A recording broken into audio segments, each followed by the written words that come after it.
Inicio, buenas tardes a todas las personas que nos están acompañando desde el Facebook Live. Les quiero dar la bienvenida a la Semana de las Lenguas y hoy empezamos con el Simposio de Inglés. Para iniciar nuestra sesión de hoy, le quiero dar la bienvenida a la doctora Valentina Canese, que nos va a dirigir unas cuantas palabras. Bienvenida. Buenas tardes a todos, es un gusto estar aquí con todos ustedes. Jessica, no sé si quieres compartir el afiche de la Semana de las Lenguas que tenías ahí. Vamos a ver si se ve, te comparto.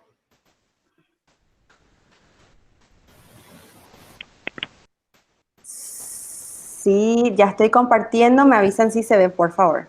Sí, muchísimas gracias, Jessica. Bueno, es un verdadero placer para mí estar aquí con todos, toda la audiencia que está acompañándonos por el Facebook Live. Lanzamos nuestra segunda edición de la Semana de las Lenguas en formato virtual esta vez, 2020. Este año realmente fue un año de muchos desafíos para todos, desde todo punto de vista. Y para nosotros en la universidad, sobre todo, cómo organizar nuestra Semana de las Lenguas y de qué manera llegar a la mayor cantidad de personas posibles. Gracias a la tecnología, este año estamos haciendo nuestra Semana de las Lenguas en la modalidad virtual a través de nuestro canal de Facebook Live y nuestro canal de YouTube. Entonces, esta semana tenemos actividades de nuestras 5 licenciaturas. Primeramente tenemos los primeros días, estamos con la carrera de lengua inglesa. El lunes seguimos con lengua alemana, luego el martes lengua francesa.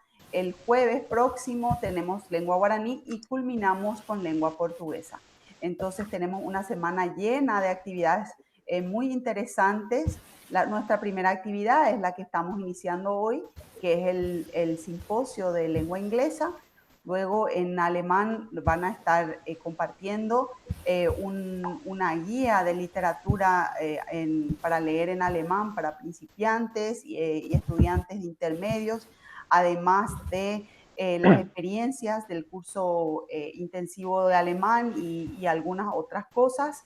En la lengua francesa va a estar hablando de la francofonía y desde el punto de vista de las instituciones y empresas que utilizan la lengua francesa en nuestro país. En la lengua guaraní estarán compartiendo su proyecto de extensión universitaria de aprender guaraní a través de juegos que lo hicieron conjuntamente con un colegio de nuestra capital. Y finalmente cierra la lengua portuguesa con una mesa redonda sobre el ejercicio de la lengua portuguesa en nuestro país. Entonces, para continuar, voy a cambiar a la lengua inglesa para dar la bienvenida al simposio de lengua inglesa y espero que todos ustedes puedan acompañarnos esta semana. Desde ya, muy agradecida a todos los que hicieron posible esta Semana de las Lenguas, los coordinadores de las distintas lenguas, el profesor Cristóful, la profesora Valeria Vázquez, la profesora Cristina Boselli, la profesora Graciela Aquino y el profesor Luis Eduardo Machado, que son los coordinadores de las diferentes carreras. Así también agradecer a los docentes, a los estudiantes y a todos los que colaboraron para poder hacer de esta Semana de las Lenguas virtual todo un éxito. Así, voy a cambiar ya al inglés. Welcome everybody to the 4th English Speaking Symposium. This is the 4th year in which we are having our activity where we share the knowledge that our students have and our teachers and professors have to share with the community of English speakers in Paraguay about learning English in our context.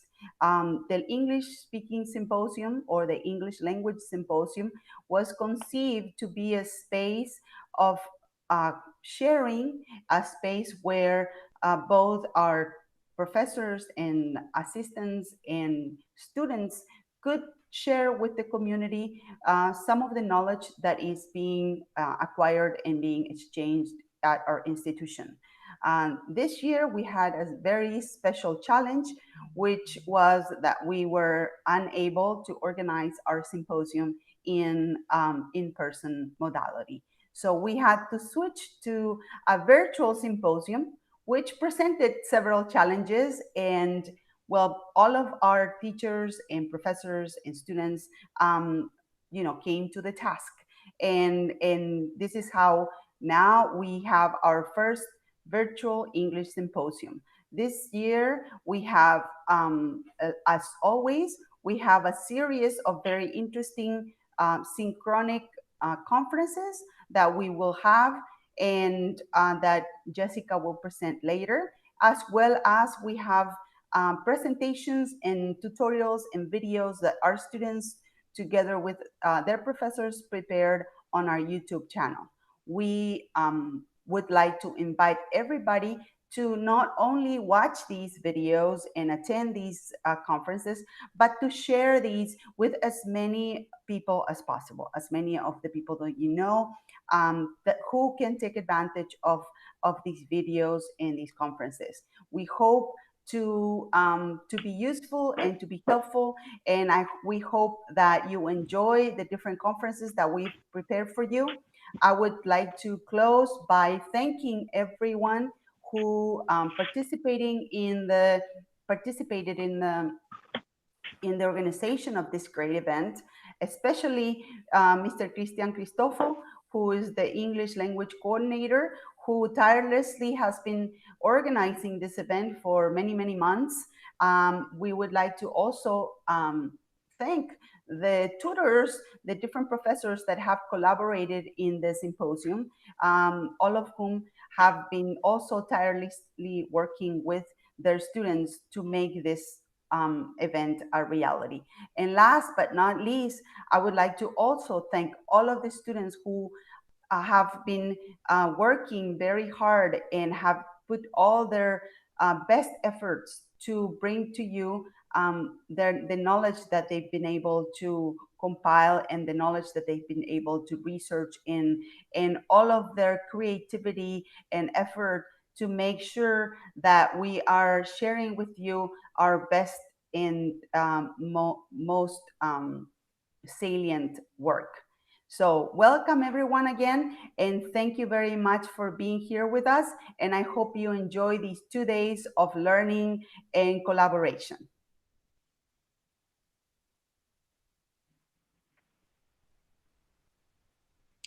Thank you very much, profesora Canese. Les quiero presentar ahora lo que va a ser. Oh, sorry. I'm going to introduce today's schedule. I forgot we were already within the English Symposium. So we are going to have 2 days of English Symposium to start this week of languages, and I would like to share with the audience what is going to be the schedule for today's symposium. We started already with Dr. Valentina Canese. Valentina Canese's welcome. Then we are going to have a very interesting conversation between Silvia Terol and Pablo Mendez about translation and interpretation in Paraguay. For those of you who would like to learn a little bit more about these two topics, please tune in. After that, we are going to have a presentation called Using Humor in the Classroom, presented by Cynthia Rolon, and will be hosted by two second-year students, Celina Sanabria and Eduardo Cardu. And then we are going to have a presentation called the Common European Framework of Reference and its importance in the ESL classroom. That will be in charge of another student from the ISL. She is Joanna Vera. After that, we are going to have a very interesting topic, and I'm personally interested in hearing this presentation. It's called Dealing with Depression by Alicia Servin. The topics that are over there in purple, there are 2 videos that were created by ISL students. One of them talks about online resources for EFL teachers. That was in charge of Paula Mena and Natalia Martinez. And lastly, we are going to have a video by another ISL student called Literary Analysis of a Poem. That was done by Samuel Gonzalez. Also, for those of you who might not know, we also have a YouTube channel. We have been uploading our videos for the asynchronous part of this symposium. So you might want to check out our channel and see the videos that were uploaded. Those videos were created by students of the ISL, first year students and second year students. Tomorrow you'll see that more videos will be presented, and those videos were also done by other students from the ISL. Welcome once again to the English Symposium, and now I'm going to let Silvia Terol and Pablo Mendez start their presentation.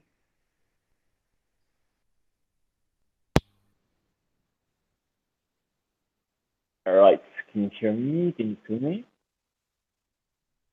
Hello. Is it okay? Yes, Hey perfect. there. Hi, Pablo. Perfect. Good afternoon, Professor. How are you?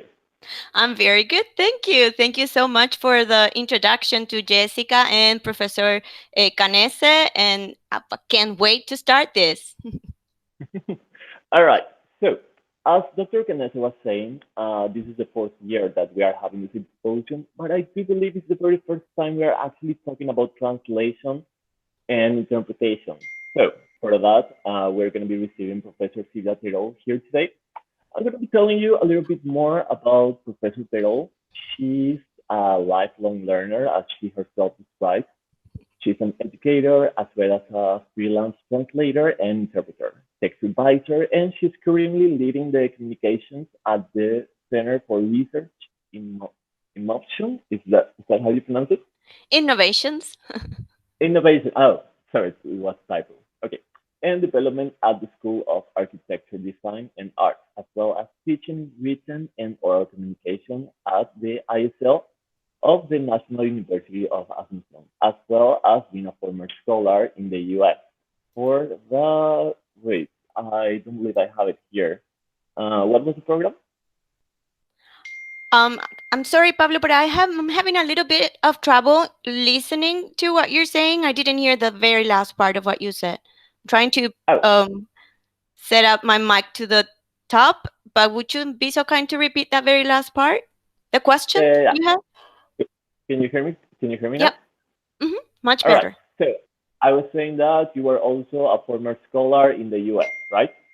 Yes, I was. Yes. And what All was right. the program? That was your question. What program was I Yeah. studying when I was a scholar in the US? I Uh-huh. was a Fulbright scholar and I did a master's in translation, and that's why we're talking about translation today. Sounds amazing. Love it. All right. So, with no further ado, let's proceed to the first question. All right. So, before starting, Professor, could you state what's the difference between a translator and an interpreter? Yes, I will be delighted to explain a little bit more about that because, believe it or not, of course, we're all language geeks and we know the difference between a translator and an interpreter, but most people don't really know the difference, and everybody uses the word translation for everything that we do that turns one language into the other. And translation is only used for written texts. And interpretation, it's everything else that is done verbally or orally. So whenever you hire someone to be the bridge between two people that cannot understand each other and that need to talk and communicate without a paper in between, so to say, without a text in between, then that's interpretation. You're an interpreter. So you cannot say there's no such thing as simultaneous translation. So a part of our profession or forwarding the profession for us as language professionals is to educate the client and the people out there who know nothing about the world of translation and interpretation. So we have to start using the right terms, and so next time you talk to someone or hear someone saying, oh, would you translate for me, I need to talk to someone, say, yeah, I can do it, but I'm going to interpret, I'm not going to translate. And we have to teach people what's the difference. So that's the difference. All right. So basically, when you have a written text, that's translation, but when you're Mhm. live, that's interpretation. Exactly. There's one modality that's a mix, it's a hybrid between the two. It's called site translation, and it's used when, for example, you work at a company and your boss calls you and says, I have an email here and I don't understand what it says, can you tell me what it says? And then you have a combination of a written text that you're reading, the source language will be in a written format, but then you're going to be rendering the interpretation in a verbal format. And so that's called site translation. So that's the mix between translation and interpretation. Oh my God, I mean, I know we've all done that with all language gigs, yeah, but I didn't know it had an actual name. It does have a name. It's a, yes, site translation. So now you know. All right, so Professor, tell us a little bit more about your personal experience. How did you become a translator slash interpreter? Okay, and your previous question, the program I did in the U.S. and how I became a scholar, a Fulbright scholar, it's part of that answer. As all of you and maybe some of the people that are watching the live session on Facebook, I attended the ISL as a student. I was actually Professor Christoph's classmate, and I graduated from the ISL. And I spent maybe 8 years after I graduated teaching English. And also the 4 years that I went to school to the ISL, I was a teacher and I loved being a teacher. I still do love teaching. I think it's my passion. So besides considering or defining myself as a lifelong learner, I define myself as an educator first and foremost. And it was a coincidence or maybe a serendipity that I became or started my interest in translation and interpretation was just out of a sudden. Someone offered me a job to translate patents, and I said yes, of course I can do it. And as I started translating patents, I did it with a friend who was an expert in the patent field. And so I did only the rough translation in pencil, like in between the lines. And then I gave her the document so that she could do the technical part. And I realized that I wanted to learn more about translation and what was it that people did when when they were doing big conferences. I didn't know then. I also called it translation, but I wanted to learn more about conference interpretation. And so I started looking for courses here and programs here where I could go and study further what I had learned at the ISL. And I realized there were none. And my choices were either going to maybe Buenos Aires. Rosario had very good programs. Uruguay has very good programs. Brazil as well, but I had no, I mean, I knew a little bit of Portuguese, but not, it wasn't a working language. So my only option was going to the US. I wanted to go to the US and I didn't have the money to do it. So I applied to a scholarship and that was Fulbright. And Fulbright was not just the experience that changed my professional life completely and opened a lot of horizons that I didn't even know existed, but also was a major personal change in my life. I was already well, I was young, but I wasn't as young as you guys are now, like maybe 20. I was over 30 when I decided to pursue a scholarship and change my life completely. And it was very, very hard, but I have no regrets whatsoever, and I would definitely do it again. And so I did. I applied to Fulbright. I was selected. Um, to my amazement, because I didn't know and I wasn't, I was sure I wasn't going to get it, but I applied anyways, and well, to my surprise, I was selected. And so I studied translation and interpretation at the then Monterey Institute of International Studies. Today it's called Middlebury Institute of International Studies at Monterey. It's in California, and I studied there for 2 years.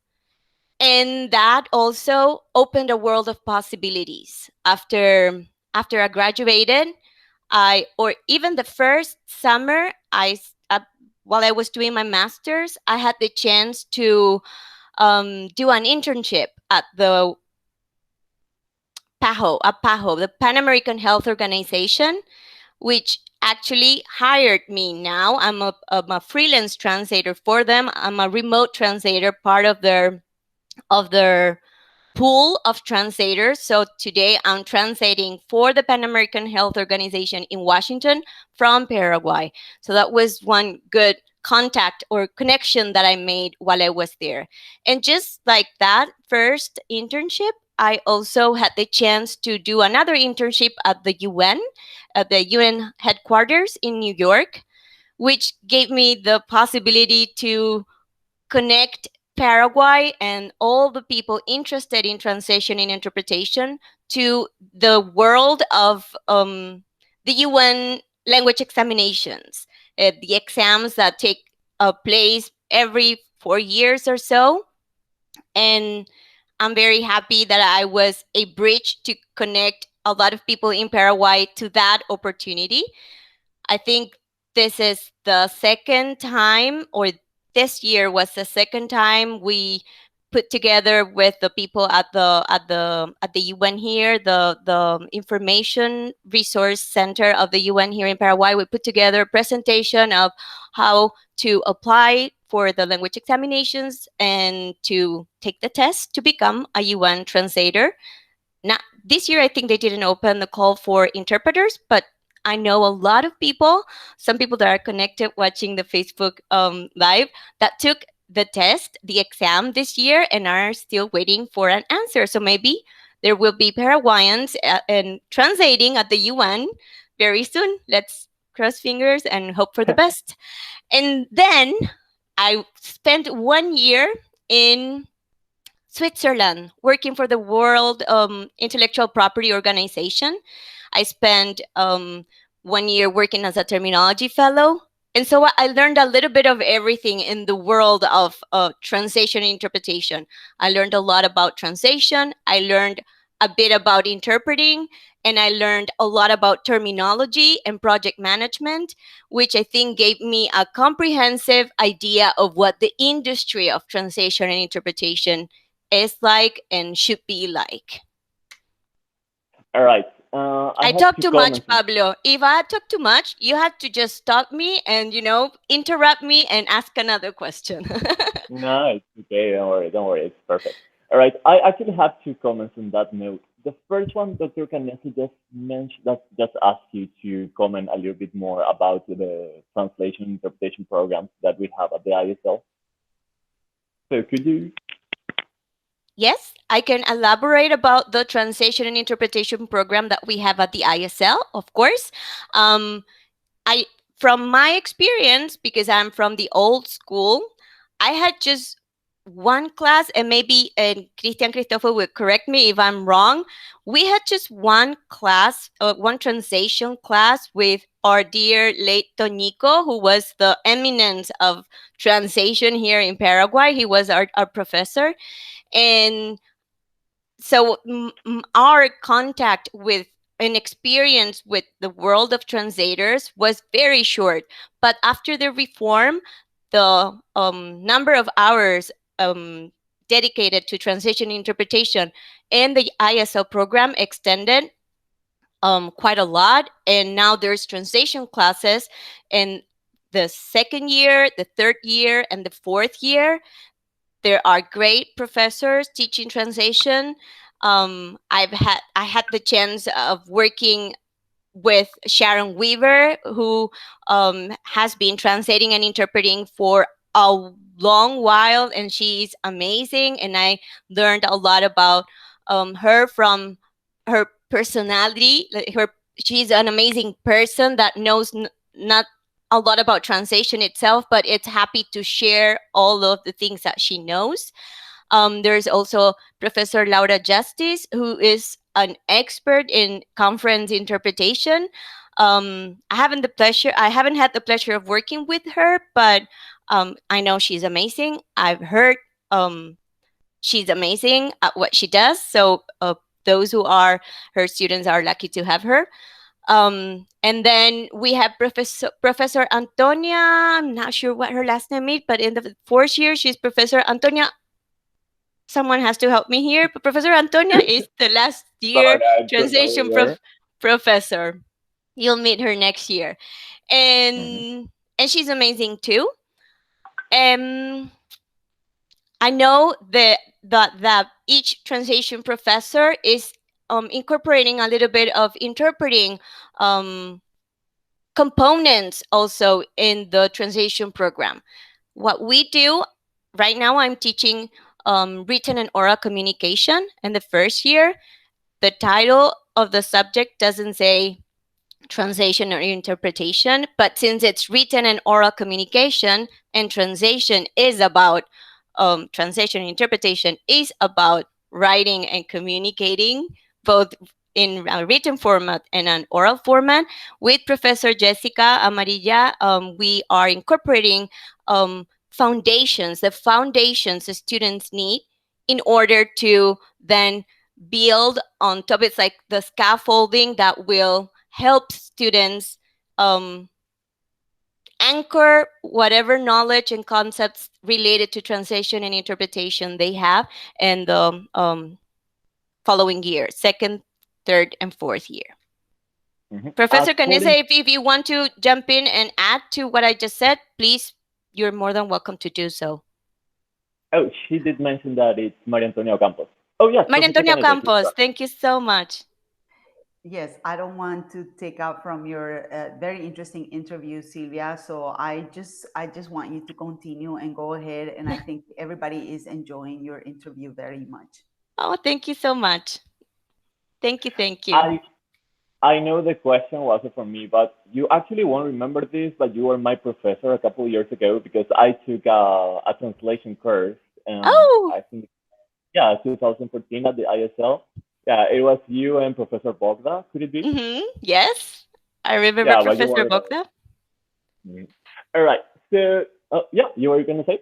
I was just gonna say that course I had to stop teaching that course for family issues that I had to look after, but that course is still being taught, of course, and it's being taught by two wonderful, amazing translators and interpreters, Professor Ana Franco Ume and Professor Jose Figueredo. They're both experienced translators and interpreters, and they're super well trained and equipped to teach that course. And I've heard great reviews and great comments about that. So those of you who are interested in taking that course, don't hesitate to take it. It's 3 months long, and you learn a lot of what translation and interpretation is, because sometimes, and I'm not sure how you feel about this, Pablo, sometimes people think that translating and interpreting it's possible whenever you speak two languages. Like if you go to the US 1 year and then you come back, you're more than fit to translate and interpret, and that is not really the case. um, and a lot of people think it's as easy as that. And translation is a science and a profession just as any other profession. You can be very good at drawing, but that doesn't make you an architect. You can be very good at, I don't know, cutting, with scissors. That doesn't make you a surgeon. You still have to go and prepare and learn the skills. And translation and interpretation is just like that. So, yeah, take the Yeah, course and study. uh, yeah, as a former student of that course, I could say that it does provide you with enough tools to, well, start the first steps of translation and interpreting. Of course, that's not everything, but it's quite helpful as well to give you an insight and to help you work with that as well. All right, and yeah, I have the next question. So you were mentioning that you went to different countries to study Mhm. about translation, but what made you choose the university at the US? Oh, okay. Yeah. So when you apply to a Fulbright scholarship, you have to choose different programs in case the university that you want to go to doesn't accept you as a student because you don't have the requirements. Um, so the university that I chose was actually the best university in the field. It's a university that's internationally renowned for um, producing, if I can say that, the best translators and interpreters. And I had the chance. There was just one other university that had a similar program, but they didn't have the interpreting component. And I knew I wasn't, after becoming a conference interpreter, and dedicate my whole life to being a conference interpreting, because that's not what I wanted to do. I do interpret, but my deepest interest was to come back and help train future translators and interpreters from the academia and help formalizing the industry here in Paraguay. And so that's why I chose the Monterey Institute of International Studies, and it was called MISS. And I'm very happy that I did, because, and then I'm especially very happy that they accepted me, because I chose it from the beginning, but I wasn't sure they were gonna accept me, and they did. So yeah, that's why. And what do you think the outcome would have been if you had chosen a different program elsewhere? Do you think it would have been the same? It would have been different? I'm pretty sure. Well, I think wherever you go to study, it's your output and your insights, the ones that define what you're going to do afterwards. You can go to any university in the whole wide world. There are a lot of very good programs in Spain. There are a lot of very good programs in the UK, and there are former ISL students who can um, provide you with more information and share their experiences learning and studying translation and interpretation abroad. As Professor Ana Franco Ume, that I mentioned earlier, and I think Professor Laura Justice also did her master's in translation and interpretation, or maybe just interpretation. But they are very good sources of academic programs abroad that they can share with you. And I think, as I was saying, it doesn't matter what program you choose and what university you go to.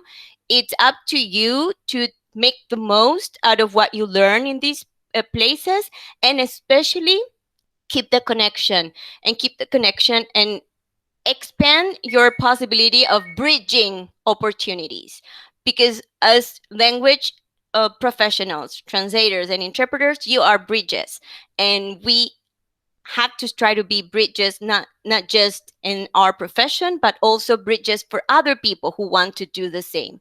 So that would be my answer to that question. I don't know if I answered your question, Pablo, but Yeah, you did. You did. okay. And Okay. I'm actually dying to know this. So you spent around 3 years in the US, 2 or 3 years, right? In the US, 2 years. Yeah, two and a little bit. Yeah. So what do you do when you return to Paraguay after being abroad so long? Well, that's a very tough question. I spent about 4 years altogether, um, Hmm. putting together the years that I was studying, and then the internships that I did, and then a little bit of traveling that I did as well. Coming back to Paraguay was, to me, well, a lot of people call it the reverse cultural shock. I wouldn't say it was a cultural shock. I missed Paraguay, especially the food, every single day that I was abroad. But when I came back, I realized I had all these new tools in one hand, and all the tools that I knew by heart already, the teaching experience that I had when I left, and that was my comfort zone. And so I had two choices: to either return to my comfort zone or try to use the new tools that I had, to create new opportunities, both for me and for other people. So it was a very tough, I wouldn't say couple of months. I think it was a very tough year altogether. Sure. Um, because it was always easier to just go back to the classroom, which till this day I miss being around children. I was a first grade teacher, and I enjoyed teaching children a lot, a lot. So the temptation to going back to my comfort zone was very strong throughout that year, and doing taking the harder path was very hard. And so I think a lot of people like Professor Weaver helped in smoothing that path sometimes, because they lend me their ears and they listened to what I wanted to do, and they um, motivated me to keep going forward. And a lot of professors like Professor Camps as well were very eager to help in any way they could. But I think it would have, and I don't know, maybe other people who've done the same, like Professor Ana Franco, can maybe share their experiences at some point. um, it's hard to come back as a translator and an interpreter to Paraguay, because the industry here, the competition, it's fierce, and there's not an association of translators and interpreters that can guide you with, how to charge, how to present budgets, how to address requests. There's That's a thing that it's like a homework for all of us who work with translation and interpretation. And I think we had the chance and the opportunity to pave the way for others that will come after us. And so, yeah, I'm just throwing these out there to the people who are listening and are in the translation and interpretation industry in Paraguay. We really need to get together and establish an association that will help regulate prices, and will help um, probably and give extra tools, like outside of what the academia already is offering. Give extra courses, give extra, workshops and things like that. An association is always useful. And I think it can come from academia as well. So yeah, that's a homework that we have as professionals. Got it. And wait, according to Dr. Canessa here, we have 7 more minutes. So, do you Okay. think we could, before the Q&A, so do you Hmm. think we could match two questions in one? Of Because course. I'm actually curious about two. So, next year it's going to be your 10th anniversary, actually, of returning to Paraguay. You came back 2011, right? Yeah, well, actually, I finished my master's in 2011. I spent a year abroad in 2012 and came back at the end Mhm. of 2012, and then 2013 was just like a chaos. It was hectic, and then I Mhm. went back for 3 months to the job that I had in Switzerland. So it was like a little bit of breathe that I that I and breathed in, because I felt like I was drowning. It was very hard to get my things together and get myself together and start something new. And so I always say that I officially came back and started working as a professional translator and interpreter in 2014. So yeah, 2014. yeah, Mhm. 6 years, 7 years. And how do you see translation right now, 2020, compared to, I don't know, 10 years ago or maybe a little bit more? Do you Yes, think it has changed something or no? I think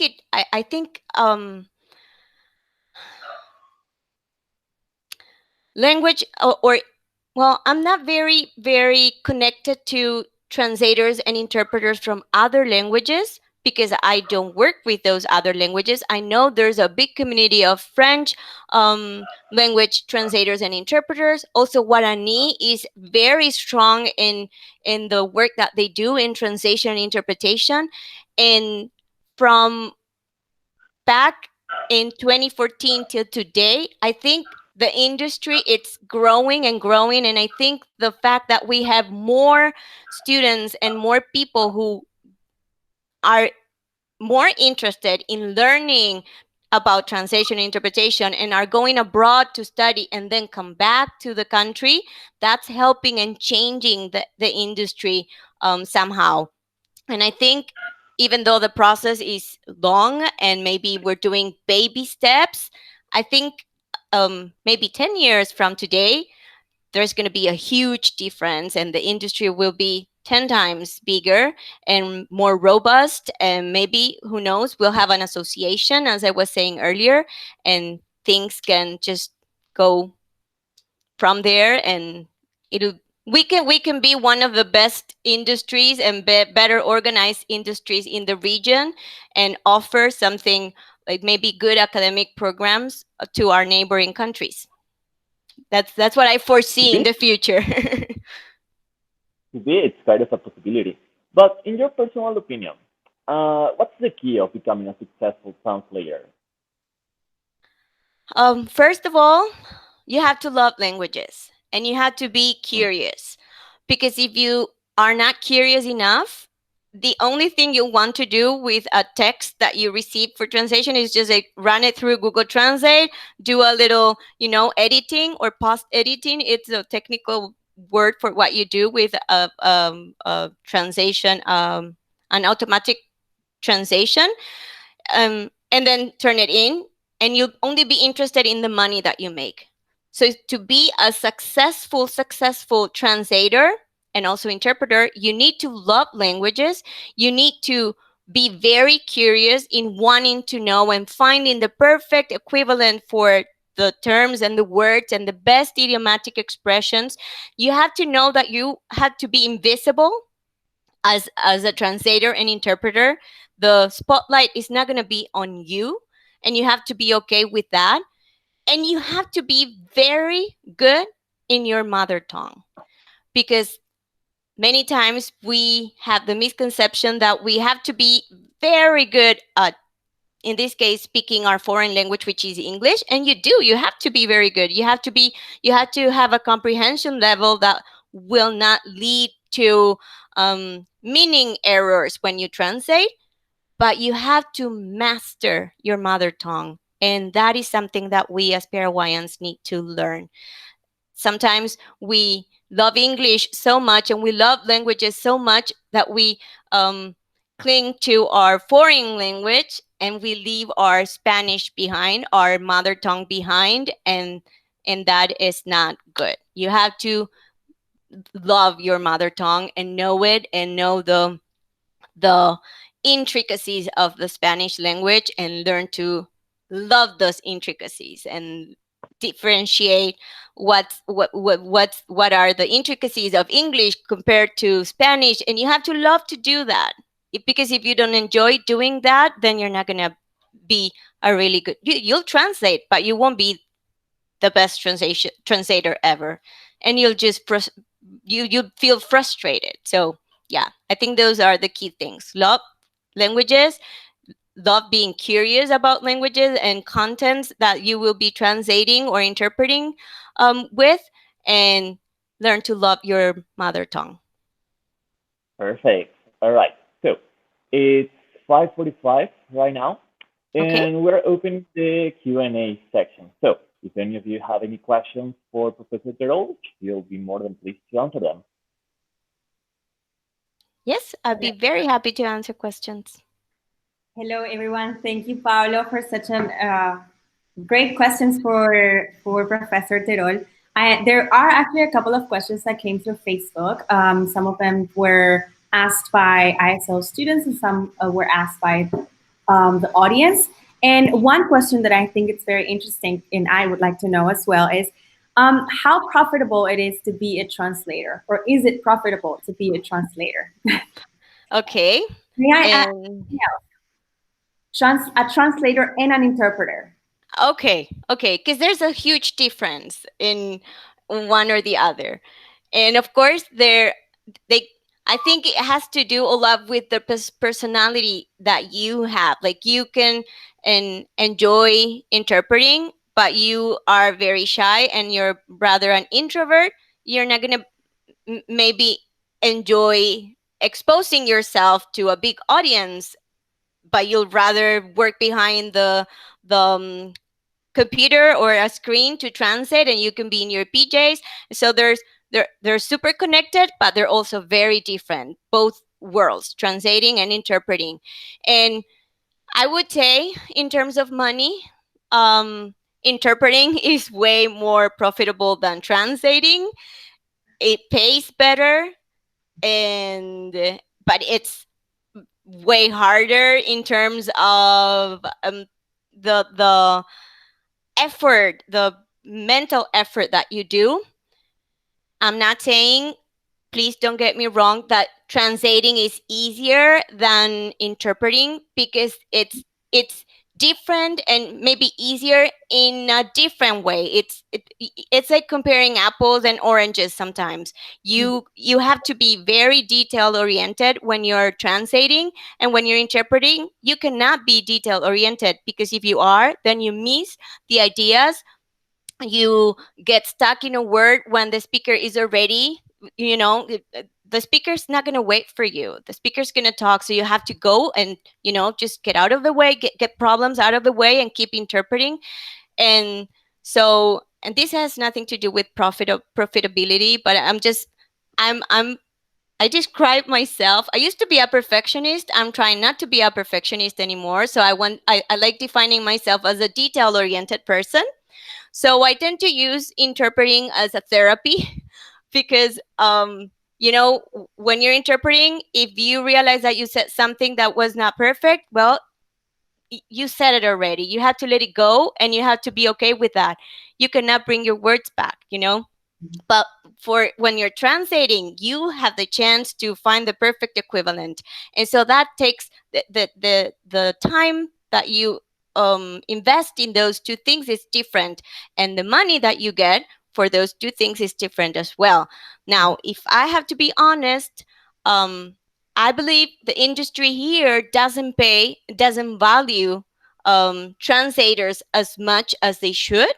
So I tend to prefer working for international clients, where the industry is a lot more developed, and the value they give to translators it's higher, and therefore the profit that you make with translation. And of course, when you interpret, well, now that everything it's virtual, and you can do interpreting, remote interpreting.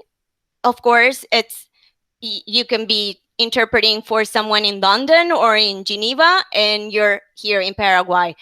But before this whole pandemic chaos that we're living this year, interpreting was here. I mean, you were supposed to be on site to interpret, and so it's yeah. I'm not sure if I don't want to favor one over the other, so I'm trying to be very careful with my words.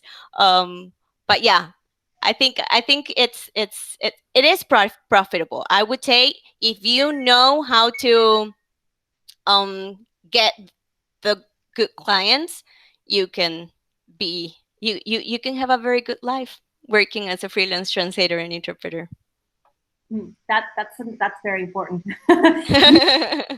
So I was going to ask, I'm still going to ask this next question, but you more or less already answered it. The question was, what are the main differences between doing translation in Paraguay and in the US? Would you like to elaborate a bit more on that?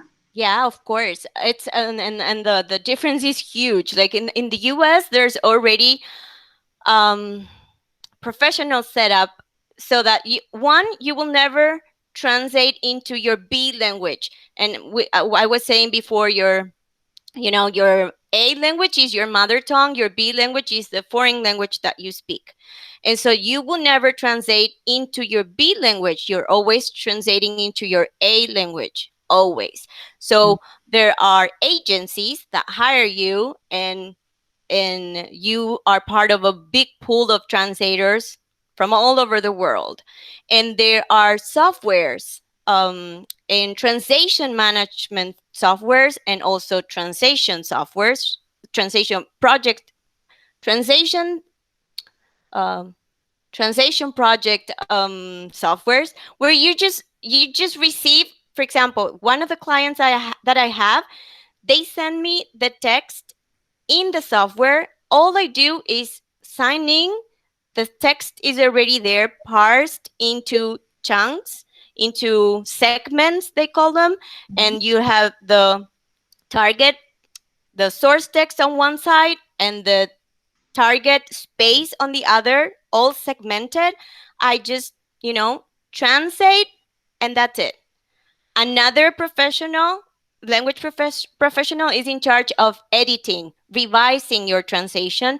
And many times a third step is done called language quality assurance. So here in Paraguay, someone hires you or contracts you for to translate maybe I don't know, guidelines for doing something, and they give you, sometimes they even give you the guidelines, like a manual, printed manual, and you have to do the whole thing from desktop publishing, and typing everything, making sure everything fits in there. You do all four steps, or three. I mentioned three steps. Sometimes the fourth step is the desktop publishing. Is called DTP, where you make sure the document is exactly resembles the original in the exact same way.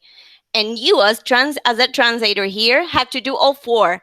Whereas in the US or in other countries where the industry is way more developed and more robust, you do just one step, or maybe the number two or number three, but you never do all four.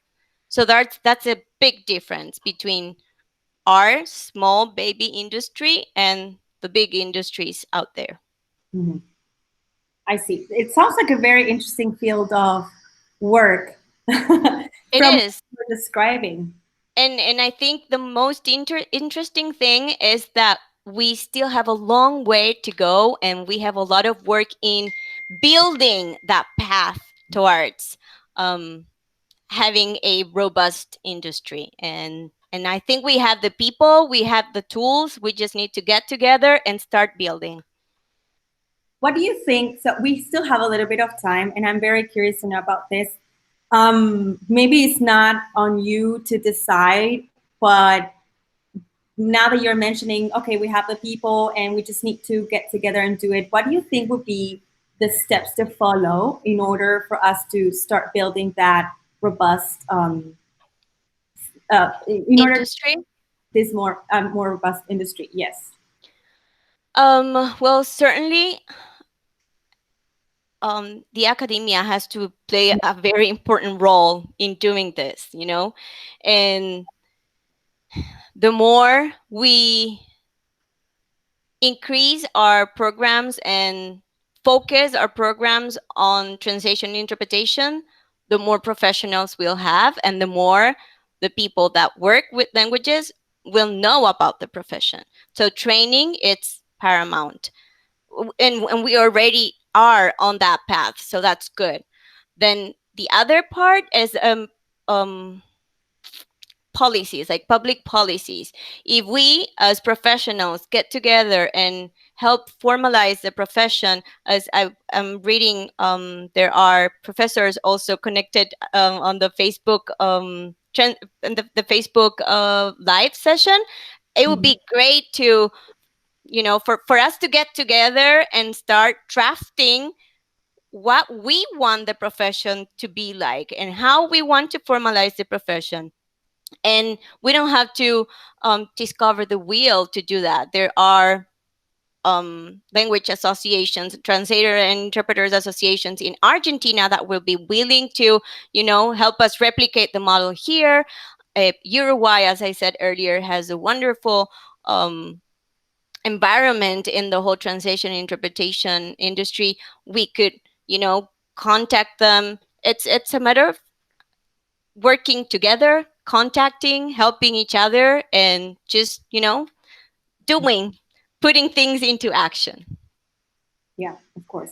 Of It's course, that's hard. I mean, you don't just go like this and everything's done. But people have to want to do it. And besides wanting to do it, they have to be willing to take the first steps and get together. And I think that's going to be a good start. Mm-hmm. Yes, I think something that you said that I thought was very interesting is that there are already associations of translators abroad, like in Argentina or Uruguay, and it would be very interesting to see it build networks where you can collaborate. They can either come and collaborate in building a program for the university or in helping us draft the plan to help this profession grow, and we can do the same for them as well. Exactly. Yes, and I think the key word is collaboration. So we have to be willing to collaborate here as professionals in Paraguay, and then be willing to collaborate and learn from and share what we know with professionals from other countries and especially our neighboring countries. That's great. Okay, we have only 4 more minutes, and I personally want to ask something because I have several students at the ISL who are very interested in pursuing translation, and I believe that people when they become students at the ISL, they also think, oh, I want to become a translator. That's one of their main goals. And do you have any advice for these young people in the field that would like to pursue translation or interpretation based on your experience and how you know the field? Yes, well, first of all, and I think Jose Figueredo, who's teaching with Ana Franco the Saturday classes and translation classes for the short course, the 3-month course, the one Pablo was mentioning earlier, he's a great source of information. And he's already doing it by teaching the course, but he could tell people and people who are interested how he learned about translation, how he started working as a translator, what sites. Maybe there are tons of sites on the internet that you can follow. You can and it's not that I'm a super, well, I'm not going to say that now, but if you can check the it's called ATY, AATY, Asociación de Traductores e Intérpretes Argentinos, Asociación Argentina de Traductores e Intérpretes. And you can sign up to their newsletter. They have workshops almost weekly. Of course, you have to pay a little bit, but they give workshops on audiovisual translation, on technical translation, on, I don't know, literary translation, on there's a lot of information that you can get from there. Also, YouTube is a huge source of information. I'm not saying that you're going to become a professional translator and interpreter by doing or learning or, becoming a fan of these sites, but it will certainly expand your mind. It will show you what it's like out there, and it will boost your interest even more so that you can pursue the career academically and professionally. So just knock on all the doors that you can, and by doors I mean people. Go and contact people, send them emails, and stalk them if you want, in the good way, of course. But it's the people that will tell you what they did, and that, I mean, I'm also open to share my experiences as I'm doing now, and I've been doing for many years, because I think that's what we all have to do. Just pass on our experiences to others. And so don't wait for someone to come and tell you. Just go and look for the information. Mm-hmm. Yes, I think that is one of the most important advices, not only for translation, but for people who want to get into maybe research or teaching. Just get involved with the people who are already doing it and try to absorb as much knowledge as you can from them, and also then become proactive and try to do it yourself. Exactly. Yes. Well, dear Sylvie, it was a pleasure to have you today, and Pablo as well. I think Pablo's still there and can hear us. Thank you so much for this interview. It was very informative for me, at least. I am going to share this information with my students. I hope they're seeing this this section of the symposium. And I hope you two have a great night. We are going to continue with the other presentations. Thank you so much. And to Pablo, Jesse, thank you so much also for hosting this. And of course, thank you, Professor Canese, Professor Christoffel, and the whole team of professionals and professors at the ISL. Thank you. Great. Bye. Goodbye. All right, for the people who are still tuning in to our symposium, what we are going to do now is watch a video that was prepared by one of the ISL students. So we are going to change our schedule a little bit because we are having technical problems. As you know, there was a rain today, very early today, and this has affected some people, their connections. I also want to let some people know that there are videos that are going to premiere tomorrow, ISL student videos. So if you don't see them on YouTube today, it's because they're going to premiere tomorrow. Dear, can you share the schedule once again so that everybody could see what the change was? Definitely. Just give me a moment. So the schedule we are managing is here. Let me share this once again with you guys, with everyone. Here,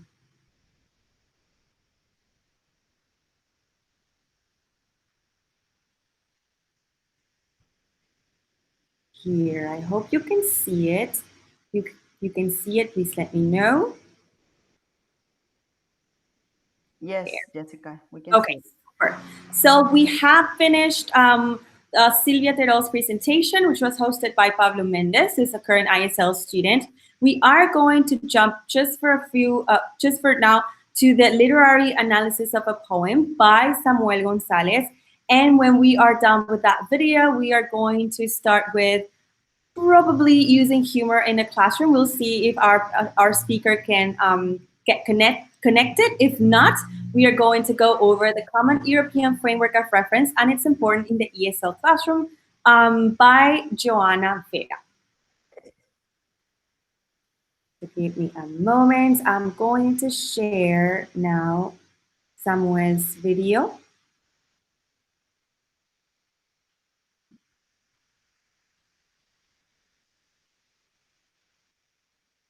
And here it is.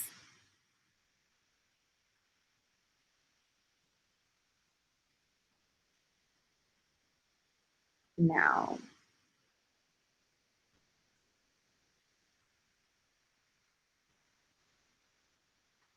All right, I'm going to set it up for it to be a whole screen. Please let me know if you can see it.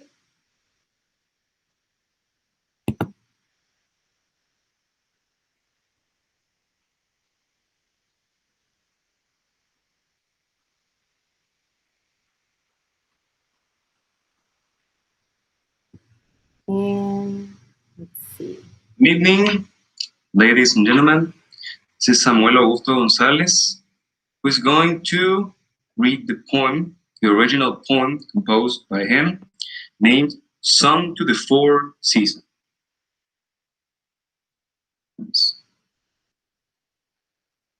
Song to the Four Seasons, programmatic poem in English by Samuel Augusto Gonzalez Acosta, inspired by the musical composition The Four Seasons by Antonio Lucio Vivaldi.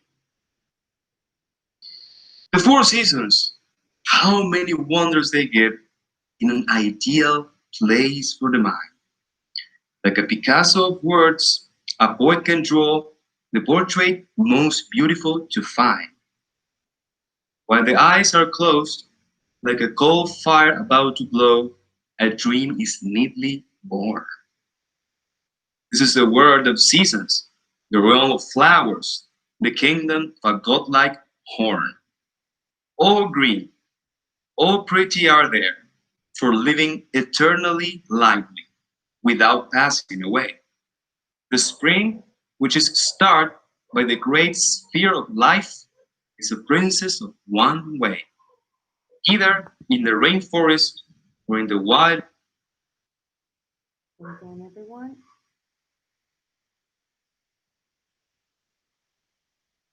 I hope that you can see it now. Jungle, spring is like an angel of fertile soil. Her brother face, autumn, is the prodigious prelude of pale leaves and willow oil.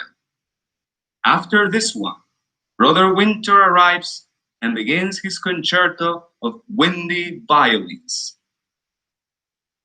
Those violins sing, sing, sing with cooling tempo and frozen flakes in the strings. And finally, brother summer lands to act with right, and the gold sun is back. Thin clouds and a slight drizzle mark a tasty light, a fragrance of melody.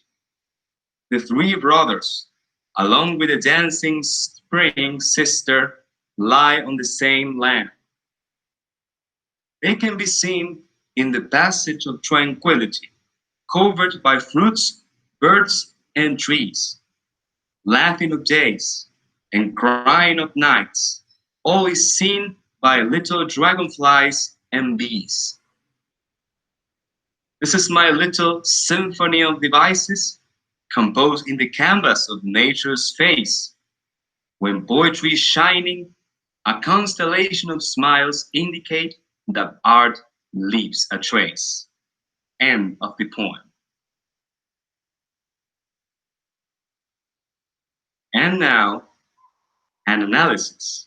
A literary analysis is going to be revealed to all of you about the poem you recently heard. Analysis of all literary devices used in the poem Song to the Four Seasons by me. Here, each and every literary device is going to be analyzed deeply by its author. Number one, allusion.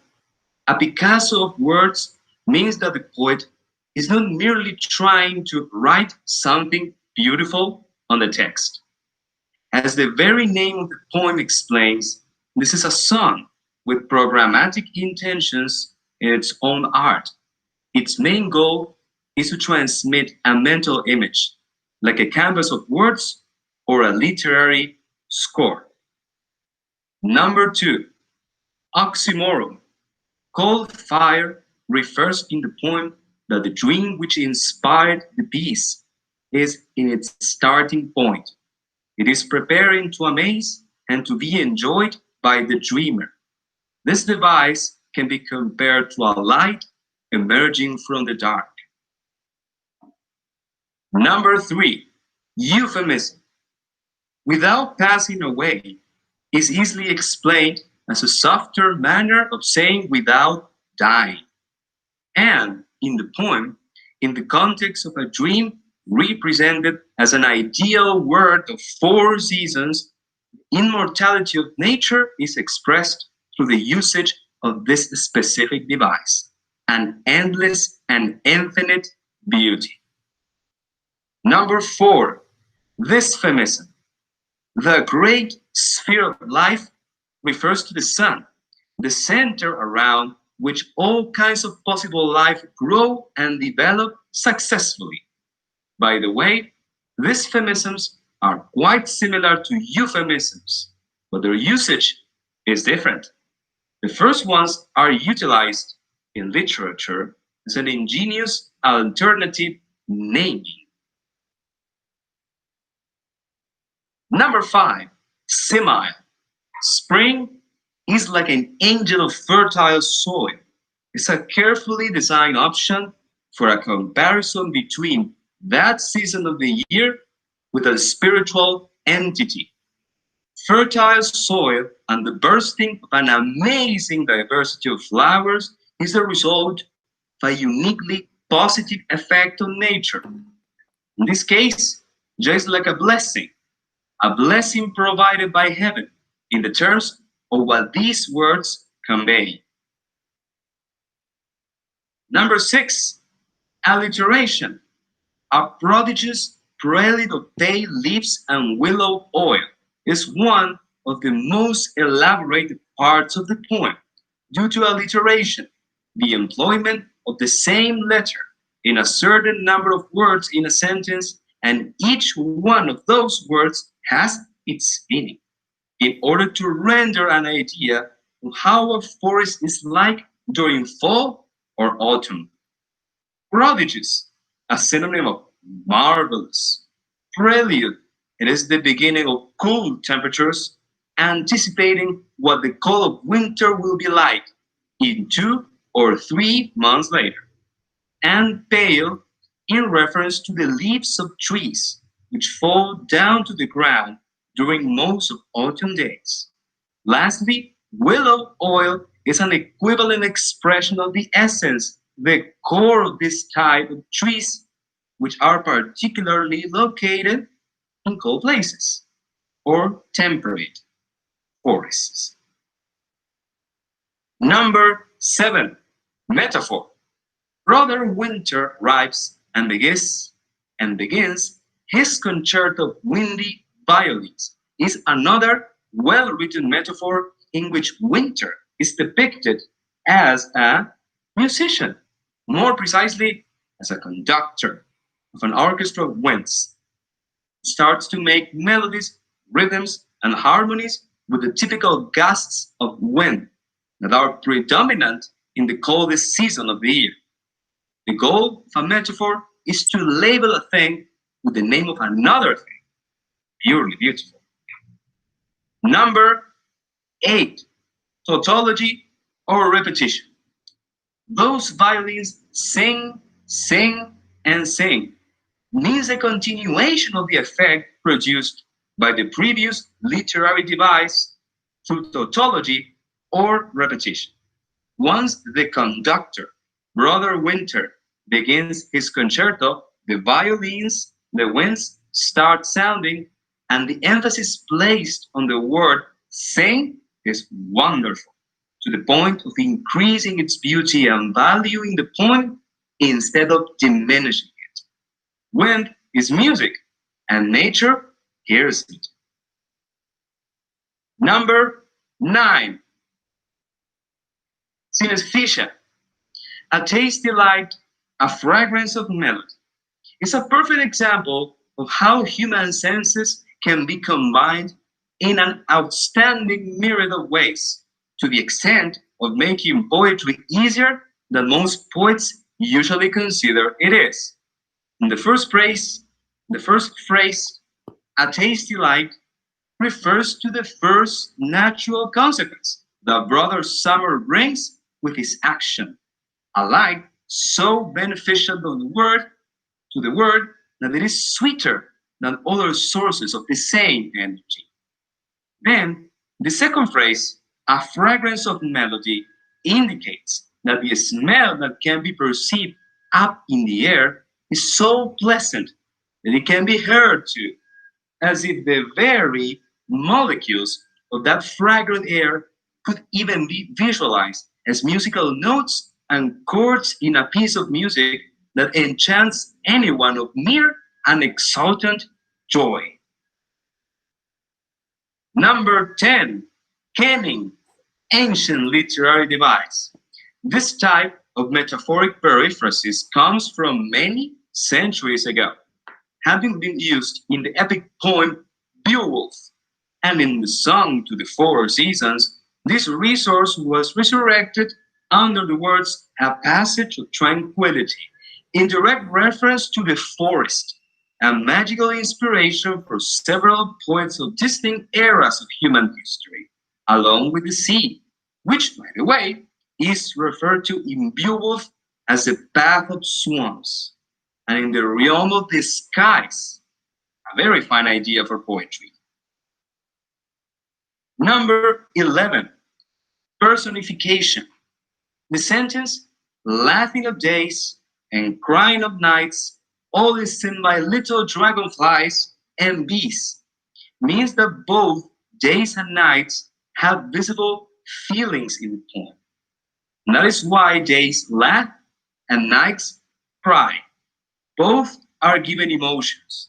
and they show them openly in the strictly literary sense. Number 12 and last, metonymy. Verily, a metonymy is similar to a metaphor, but in this work, the final expression, a constellation of smiles, makes reference to the people that reach the poem and manifests a joyful reaction, a happy smile. This is the end of the analysis of this poem. Thank you very much.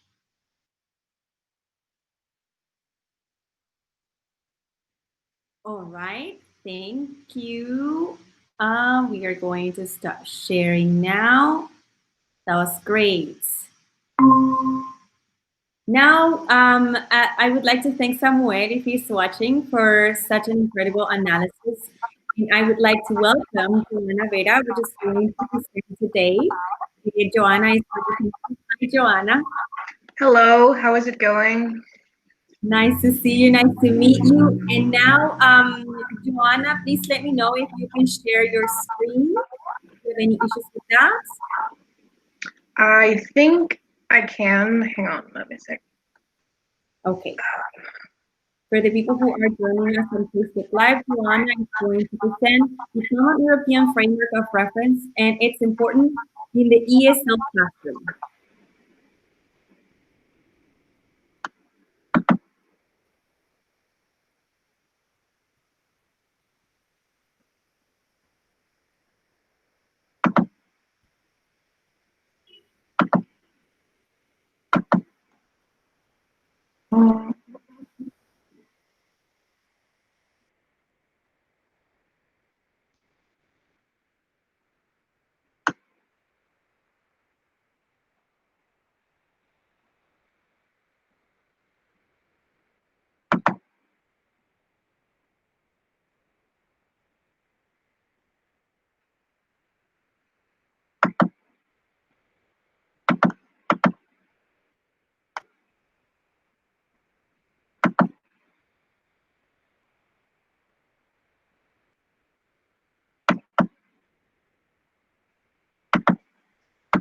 We can see.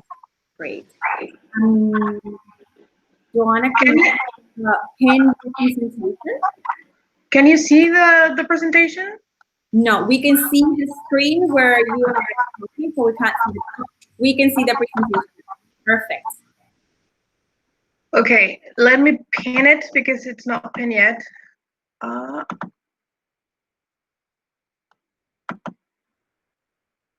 Is it correct there? Yes, I can see it.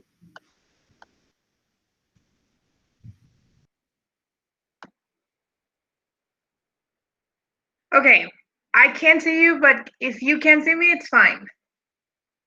Hello? We can see you, no problem. Okay, Yes, so perfectly. today I will be speaking to you, first of all, thank you for having me, about the Common European Framework of Reference. English teachers are probably already very familiar with what this is, but if you're not, this is a great opportunity to get acquainted with it and to understand why it is important to know about this in an ISL classroom. Okay, first of all, let's discuss what the CEFR is. As you can see there, it stands for the Common European Framework of Reference for Languages. Those are the letters that we will refer to it as, because that's the name, the official name. It's an international standard for describing language ability. What does that mean? It means that it is a standard for proficiency levels that we can use to as a common ground when it comes to language acquisition in the in a language classroom, right? It describes language ability on a 6-point scale, and we will discuss each level in this presentation, so you can see why that is important for your own classroom.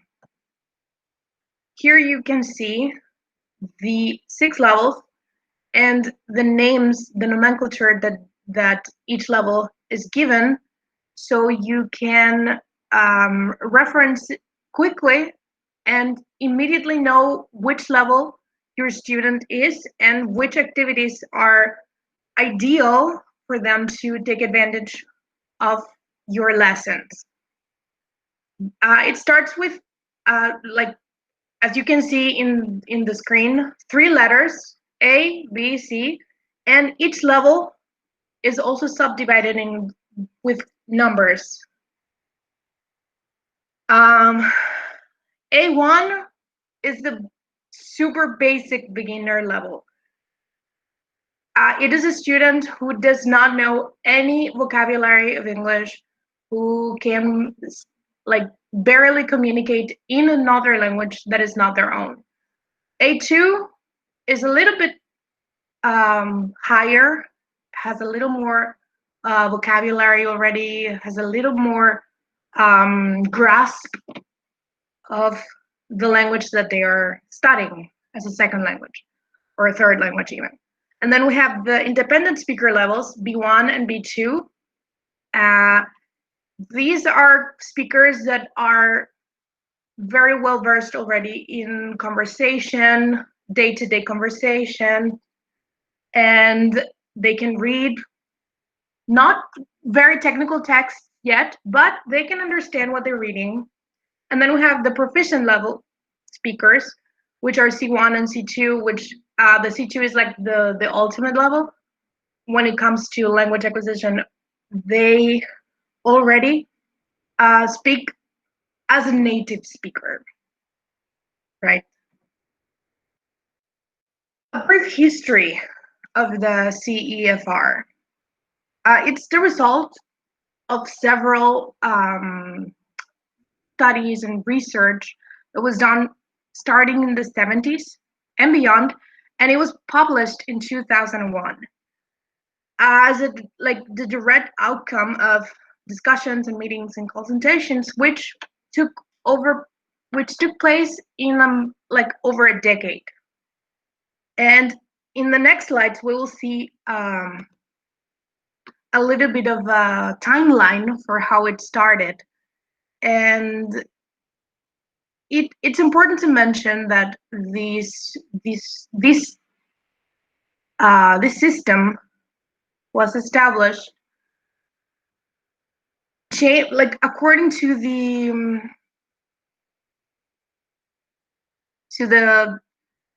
as the methodology changed, it also adapted and changed.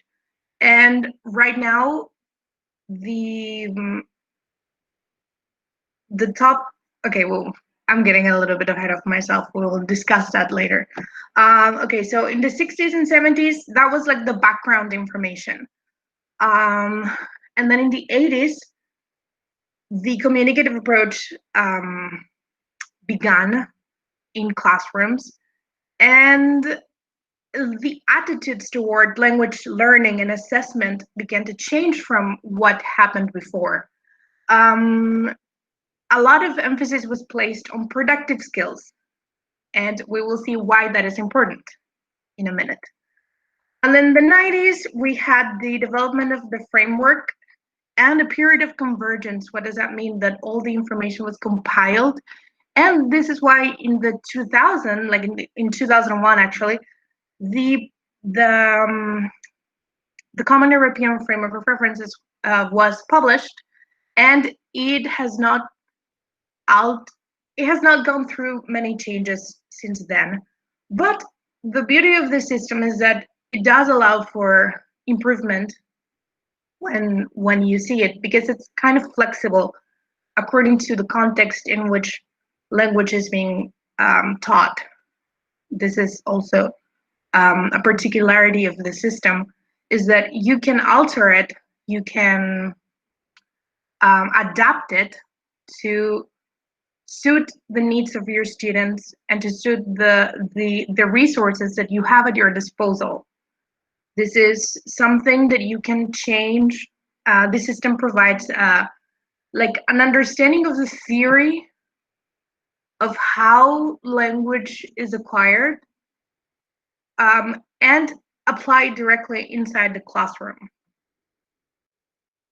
This is the model, like this graphic that you see here, and I will explain this a little bit because it kind of doesn't explain a lot by itself. But the diagram, it highlights the centrality of language activity here. This is at the center of this model.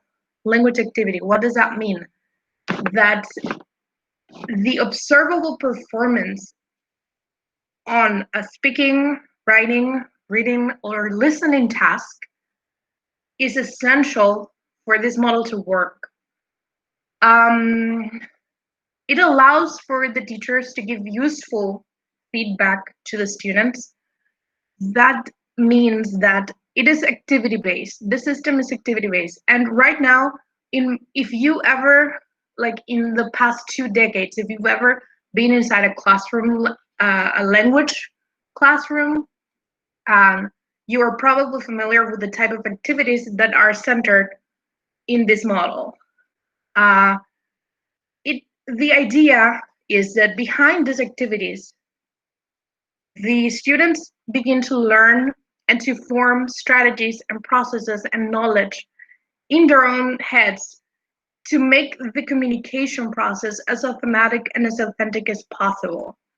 It does not particularly emphasize like pronunciation or like accent, because that's not what this is about. It is more like how the student is able to communicate and what expectations can they have in order to have an effective communication with someone in the language that they're learning. It involves all their cognitive processes, and these in turn leads to learning. What does that mean? That the center of this model is activity-based. Like you will always find activities, and we will see some examples of how these activities can be applied in the classroom in a little while. What are the objectives of the Common European Framework of References? As you can see here, it has a lot of benefits and objectives, like the goals of this. Like for example, the diversification in the choice of language in the curriculum. Another thing is to support the development of plurilingual profile. And then we have like the fourth in particular is very important for the lesson planning, because if you take into account this system and the design and the development of textbooks and other teaching materials that you can use in your classroom, they become a lot easier because it's more targeted toward the level of the student. Like if you are aware of in which level your students fall in the scale, you will be able to give them specific activities that they will be able to be challenged, and they will also learn, but they will understand, right? You're not going to give a super technical text to a beginner because they will never understand, and they will not take advantage of the information that they're being presented with. All of these objectives and these ideas are always they always have in mind the importance of successful learning. And what is that? Is that their students are able to communicate for the purposes of this talk, right? Now we will see more in depth the levels that each letter that we previously talked about, what they mean, and what expectations can we have of the students in each level. Okay, we begin with the beginners, of course. Our A1 level student, these are the things that we can expect from them. And if we know what expectations to have, then we know which activities to give them in order to make them learn what we want them to learn, right?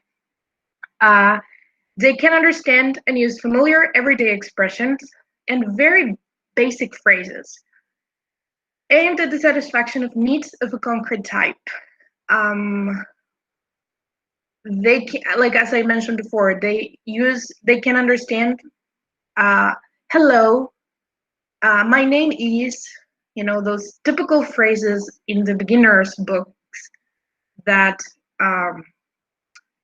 that we find in a language classroom, and then can introduce themselves and others, and can ask and answer questions about personal details, like where they live, the people they know, and the things that they have. And they can interact in a simple way, provided that the other person talks slowly and clearly and is prepared to help. This is key in all language classrooms. Like, you have to enunciate when you speak, and you have to provide them with the speed and the clarity that are going to be make the learning process easier for the students, right? So these are the expectations that we can have of an A1 level student. A2, they can understand sentences already. Before, they didn't have yet the understanding of the sentence structure, or maybe a little bit more complex, or like using conjunctions, for example. And here they already can do that. And frequently used expressions related to areas of most immediate relevance. Basic personal information, family information, shopping, local geography, employment.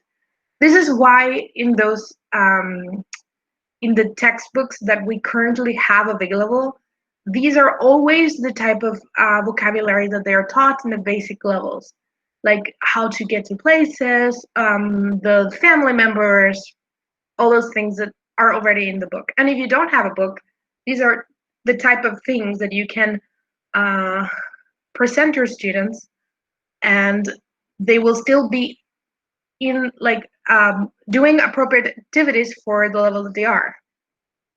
They can communicate already, which is like a big important step to build the confidence in the students themselves, right?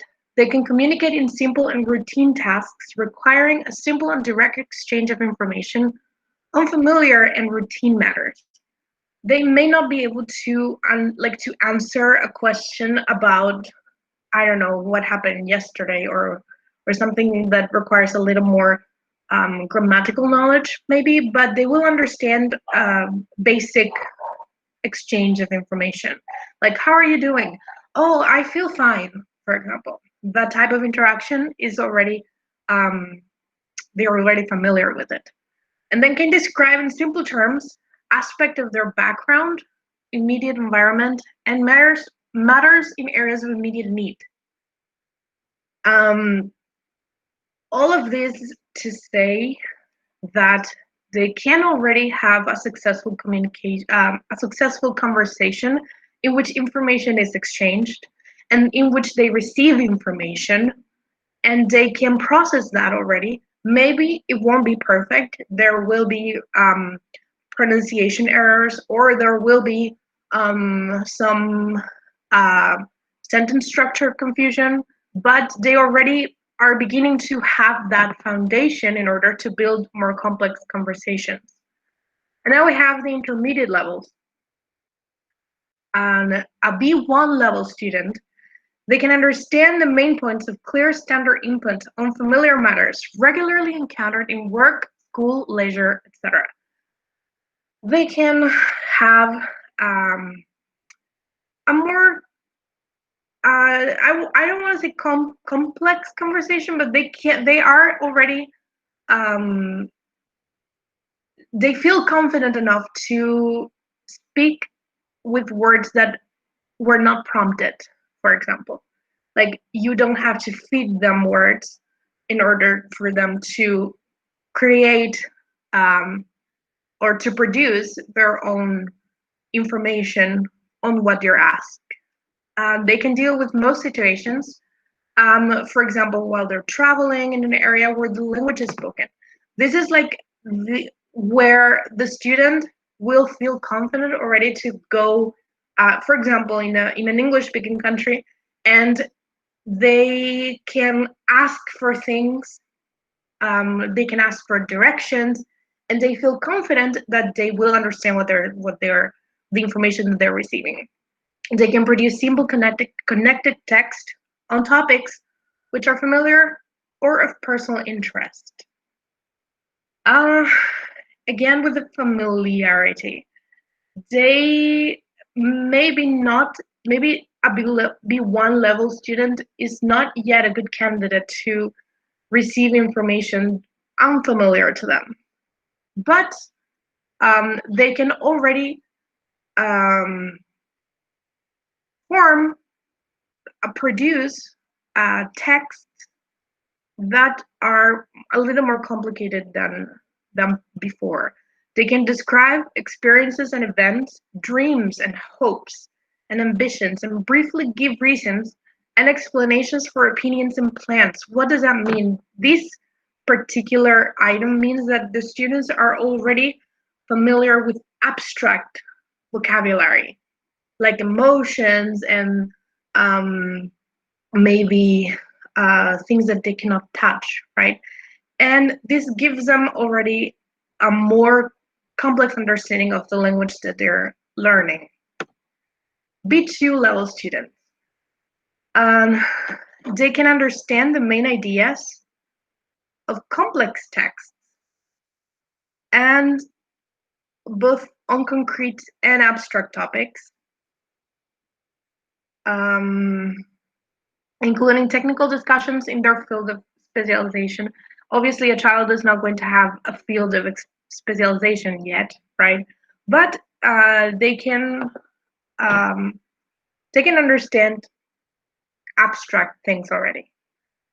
They can interact with a degree of fluency and spontaneity that makes regular interaction with native speakers quite possible without strain for either party. It means basically that you can have a conversation with a person who speaks English as their native language, and that they're not going to feel insecure, or they're not going to feel that they don't know what the conversation is going on about. They will feel that they can communicate, and they will do so.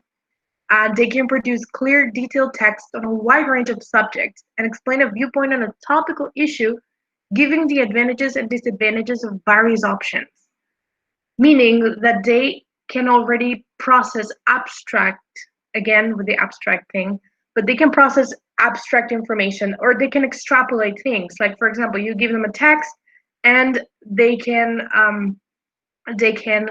form an opinion already in English. In this case, English. It can be applied to other languages as well. And that they will be able to produce a list of advantages or disadvantages, or why they like what they read or why they don't like what they read, for example. So this is a good level to start introducing essays, for example, in the writing. And then we have the proficient levels. C1 level is an advanced student already. They can understand a wide range of demanding, longer texts and recognize implicit meaning. What does that mean? That their vocabulary is already rich enough to understand that what they're reading does not necessarily mean like an obvious thing. They can get implicit meaning from what they're reading or what they're listening to. They can express themselves fluently and spontaneously without much obvious searching for expressions. I think this is an important word to already associate with C1 and C2 students, fluent and spontaneous. It means that they don't have to struggle to understand what they want to say. Not only what they are listening or what they're reading, but also what they are speaking or what they're writing, their production of the language. They can use language flexibly and effectively for social, academic, and professional purposes.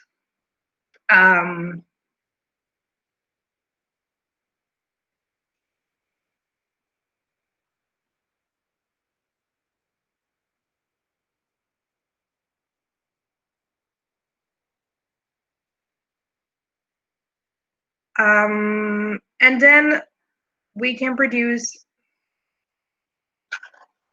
they can produce clear, well-structured, detailed, and complex subjects, and showing control user of organizational patterns, connectors, and cohesive devices.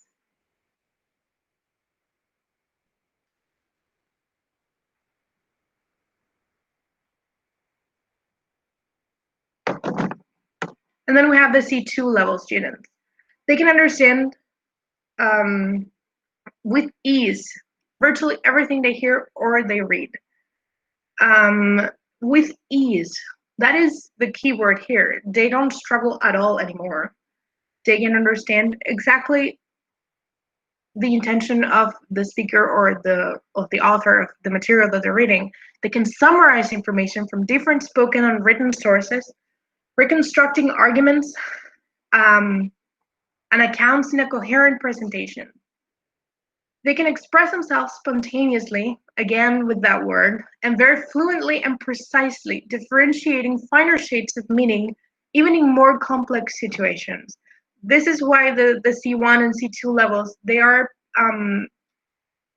equated with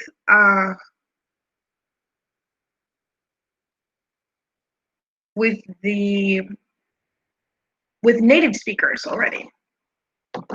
They will be able to have a conversation and understand a very complex technical text without any difficulty. Okay, and why knowing all of these levels, this scale, why is it important for teaching and lesson planning? As the current theories and the current approaches that we have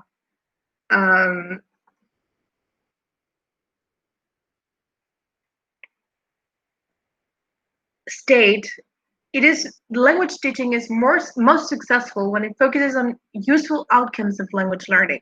What does that mean? The useful outcome is the student being able to produce, not just receive information, but also produce language on their own, right? So that is what a successful language teaching is right now. For example, what exam grades mean in terms of specific skills and abilities rather than simply the grades themselves, right?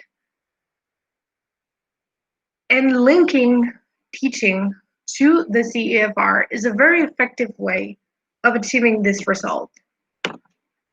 And here, for example, I will, hopefully it works for you, let's see. I will share an example of an activity for students in the A1, A2 level. This is a short video that you will be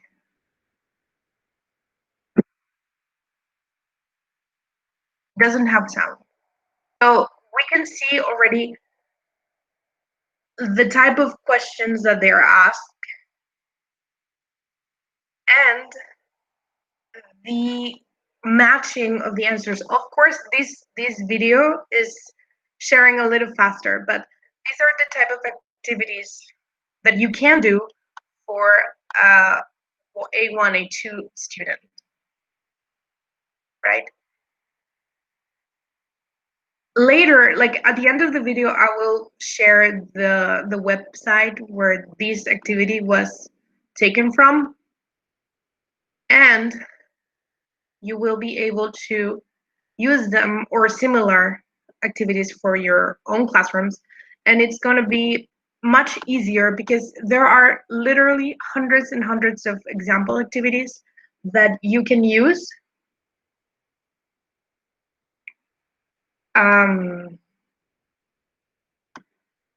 in the classroom for the students that are in this level. You see, we have a basic yes, no questions. For example, would you like a pizza? Yes, please. Right? And then, do you like your teacher? Yes, she's lovely. What these particular activity would be better suited for A2 student because an A1 level student will be learning the vocabulary. Like, for example, they will learn what the teacher is, or who the teacher is, who their sister is, who their friend is, what do they like, right? They will be able to answer these questions when they already have the vocabulary to do so, right? So, but it is a basic conversation. And then, okay, I'm playing it again. Hang on. Here is an example activity for B1, B2 students. These were all taken from the same website that I will share with you. Don't worry. Okay.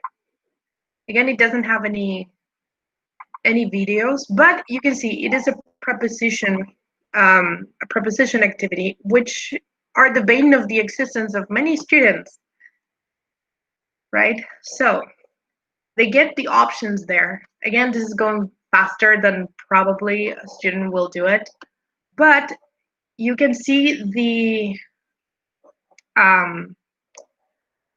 type of activities that you can give a B1, B2 student, right?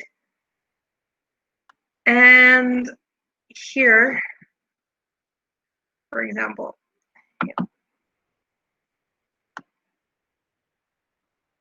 okay, so for example, but a family holiday doesn't have to be all bad. Look around as you see it in sunbathe, the pool, right?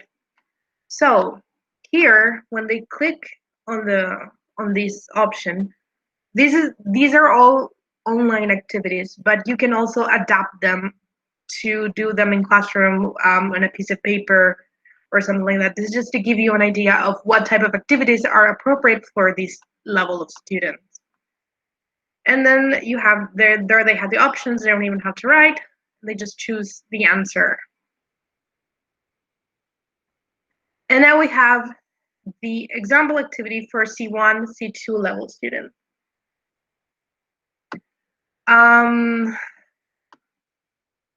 This particular activity is about ellipses. What are ellipses? They are missing information in sentences that do not detract the meaning. Like they do not, like they make the sentence still make sense, but you're omitting parts of the grammatically correct sentence, right? A beginner student will be confused if they see this kind of exercise, of these kind of sentences. But the C1, C2 level student will already be familiar with the grammar of the language enough to understand that the omission was on purpose and it was not a mistake. Okay, so we'll see.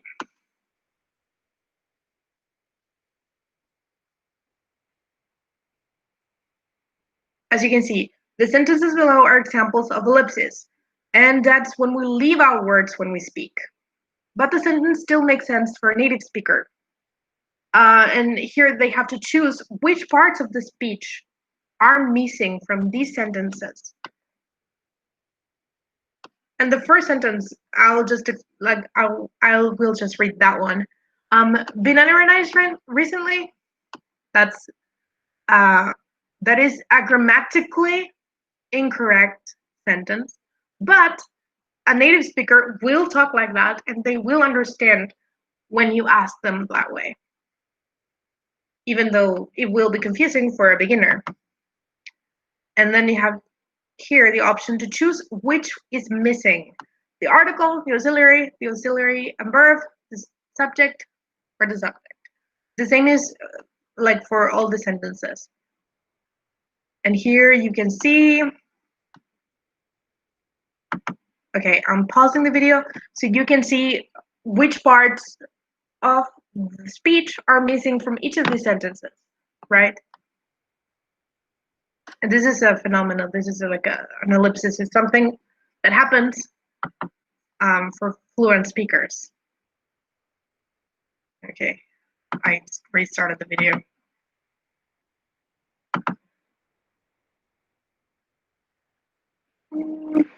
Okay.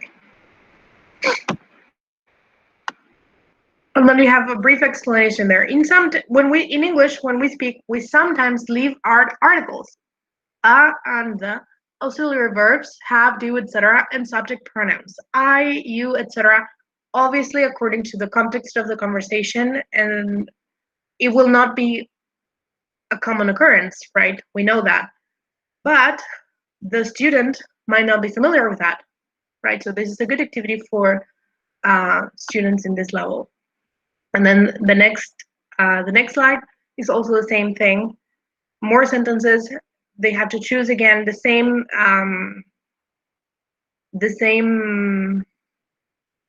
part of speech that is missing from each sentence.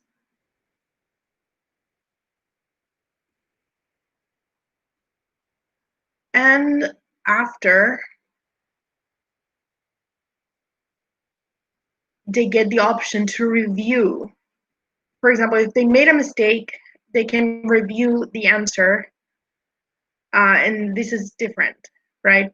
You can restart the activity. You can do all sorts of things with these interactive tools.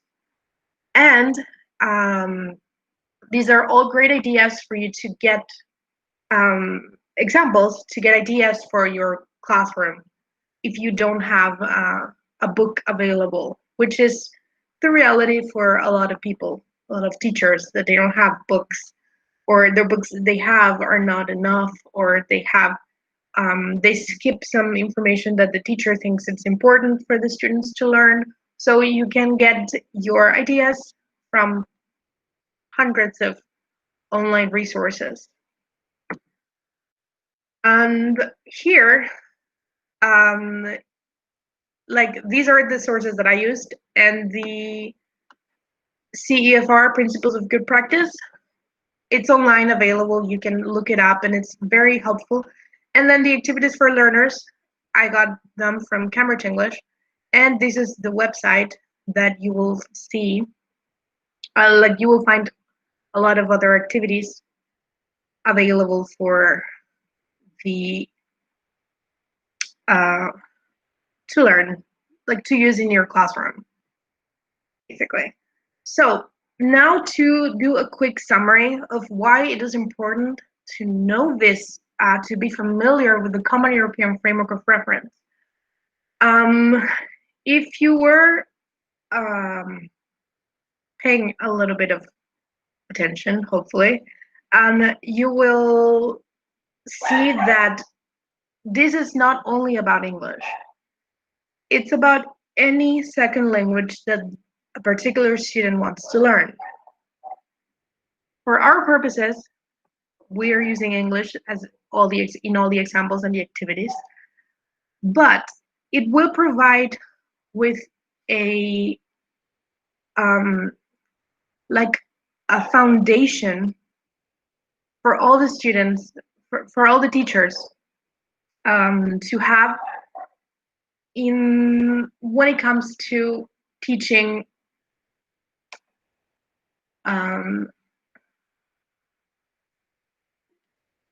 students of in different languages, like in different levels in the same language. We will be able to, if we take into account these for our lesson planning, we will be able to target the best activities for the students, and they will learn how to successfully communicate. I don't know if anyone has any questions.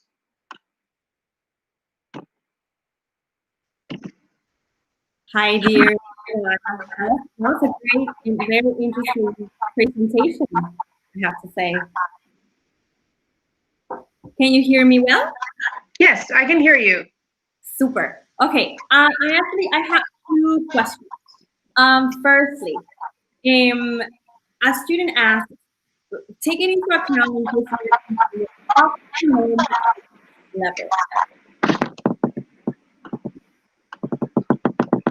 I did not hear. Can you repeat the question, please? Yes. A student asked, taking into account the framework, how can I know my English level? There are actually multiple resources online that you can take tests, but there are also more official tests that you take. There's the Cambridge, that's the one that I'm more familiar with, but there are others. And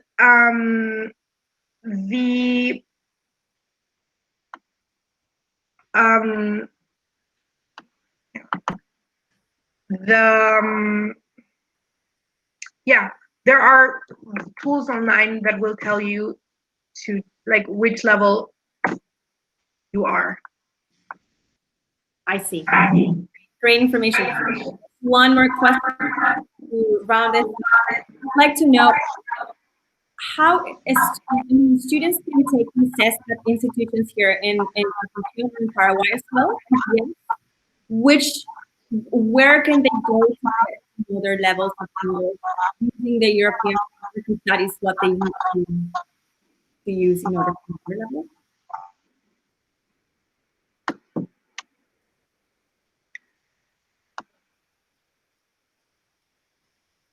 I'm having a little bit of technical difficulties. Like the microphone is kind of wonky. But yes, Joanna, you may want to silence your mic when Jessica speaks. That's when the echo comes. And then when she finishes, then you turn on yours, please. Okay. Sorry. Jessica, can you please repeat the question? Yes, of course. I was just wondering, if we don't want to use any online tools, how if I am a student who needs to know their level of English using the European framework, is there somewhere that I can go here in Asunción or in the country where I can get a test to know my level? Oh, Joanna, you have to unmute your microphone. Sorry. Yes. For official testing, you can always go to many English institutes here in Asunción and like all over the country. For example, I know that the CCPA has, they offer, I took it there, like at the CCPA. And then the Style Rufinelli, like all the English institutes, like the that are recognized by the Ministry of Education, and they offer these tests. I'm not sure if all of them are free, but the one I took was free. And I went to the CCPA and I took it because I was going to do I was going to take a course there, and it was a requirement like to get C1 or C2 level at least. So I took the test. It was they were like 4 pages of questions that you answer, and then there is a written portion and there is a listening part, and you at the end they email you your results and tell you which level you are, if you qualify. Like in my case, it was for me to know if I qualified to take the course that they were offering. But there are, like in all the institutes you can go and they will give you the most accurate reading, right? The online thing was just, there are also institutes that offer online, especially now because of the pandemic. But that is like, that may be a little faster. But for example, if you require to know this for to apply for a university or something like that, like there are specific tests that you take for that, and they are administered by these institutions. Great. Thank you so much for clarifying that. I appreciate that. And thank you so much for such a great presentation. The audience enjoyed it. You will see later in the comments, I guess. And now, thank you, Joanna. Have a great rest of your night. And I would like to continue with the presentation of the, let me see, with the presentation of the schedule. So today we still have a couple of presentations that are going to take place. And before moving on to talking about the presentations, I would like to invite the audience to follow the ISL on Instagram.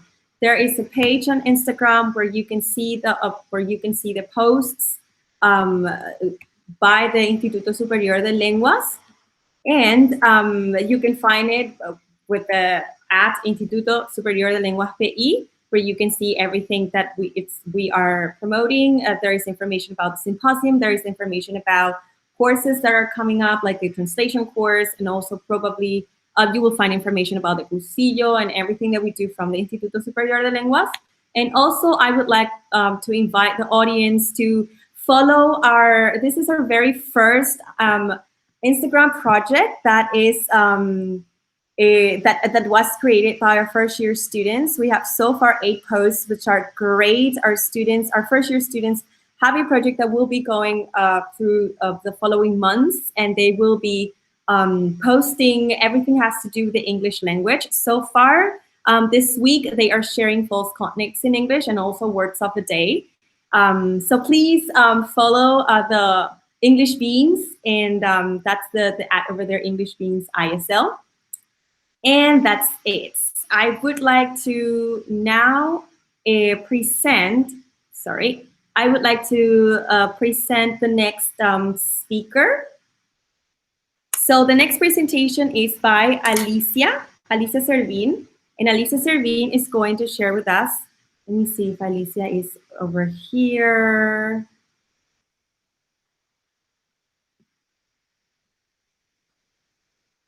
Let's see.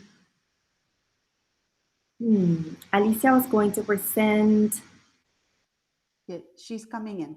Okay, so Alicia is going to present learning and depression, which is, I think, is a very interesting topic. There she is. Hello.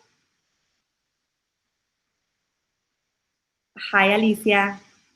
No, I cannot hear you. Maybe can you try get online without the earphones, maybe? Can you hear me now? Yes, we can hear you loud and clear. Yes. Can you hear me now? Yes. Yes? Hello? Hi, can you hear me? Can you hear me? I can hear you. Can you hear me now? Yes, I can. Yes? Okay. Okay, awesome. Perfect. Well, thank you for having me here. No, it's a pleasure. I'm not very... Yeah, thank you. I'm not very used to all the virtual things yet. You know, it's been a challenge for all of us, I think. But yeah, should we wait for more people, or how do we do this? No, actually, we are on Facebook Live at the moment. So this is all the people that you will see on the Google Meets. Do you have a presentation that you'd like to share? No, I was just hoping that I could share about the topic. And is there a possibility to interact with the students? Yes, we can interact with them through the comments on Facebook. On Facebook. Okay, so I should also join the Facebook group? No, that's okay. We can. We are covering that for you. So if there are any questions by the students, I will be in charge of reading the questions for you. Okay, awesome. Let's start then. Okay, so for the people, I don't know if everyone knows me. So I'm helping Miss Fernanda Barrios in first year, right? And well, my name is Alicia Servin, and I'm a clinical psychologist. And I wanted to share about the topic of depression, but I thought it would be nice to talk about it in relationship with the topic of learning, since we are all in a learning environment. And so first, I would like to share a little bit about what depression is. And I don't wanna talk in clinical terms, but basically, I can say depression is a medical disorder. So it's a clinical condition, and sometimes people aren't aware of that, and they think that just because you feel down sometimes, and we know we all experience mood swings, and our emotions can be shifting according to our circumstances. And that's something very different than what a clinical depression is. So first of all, it's very important to identify that, and to know, to acknowledge that there is a difference between just feeling down and having a medical disorder like depression. So depression is not something that can just disappear with willpower, right? And it usually, when we talk about depression or a depressive state in a person, we talk about certain symptoms that can linger for at least 2 weeks, and of course more. And very often, the symptoms, they persist for a long time, like years even. And these symptoms, they significantly, they can interfere with one's ability to work, to play, if it's the case of a kid or a teenager, and of course to love or to sustain healthy relationships. To talk a little bit about the symptoms, we can say feeling depressed or being in a depressive state, it involves a low mood, the loss of interest in things that one normally do, or things that you normally enjoy. There's a big loss of interest in these things that you normally enjoy. The changes in the appetite, it's also something very significant. The feelings, like feeling that you are worthless, or an excessive feeling of guilt, it's something that is also very typical. And in terms of behaviors, sleeping too much or sleeping too little, or struggle with insomnia, that's also very commonly seen in a depressive state. Lack of concentration, or also restlessness, or on the other hand, slowness in thinking, slowness in behavior also, and of course loss of energy, and very often recurrent thoughts of suicide. This last point, the suicidal thoughts, they are, I think, one of the symptoms that people are more afraid to express, and I think it's very important to open up and talk about them, because this actually decreases the risks of people actually committing suicide, and that's been scientifically proved.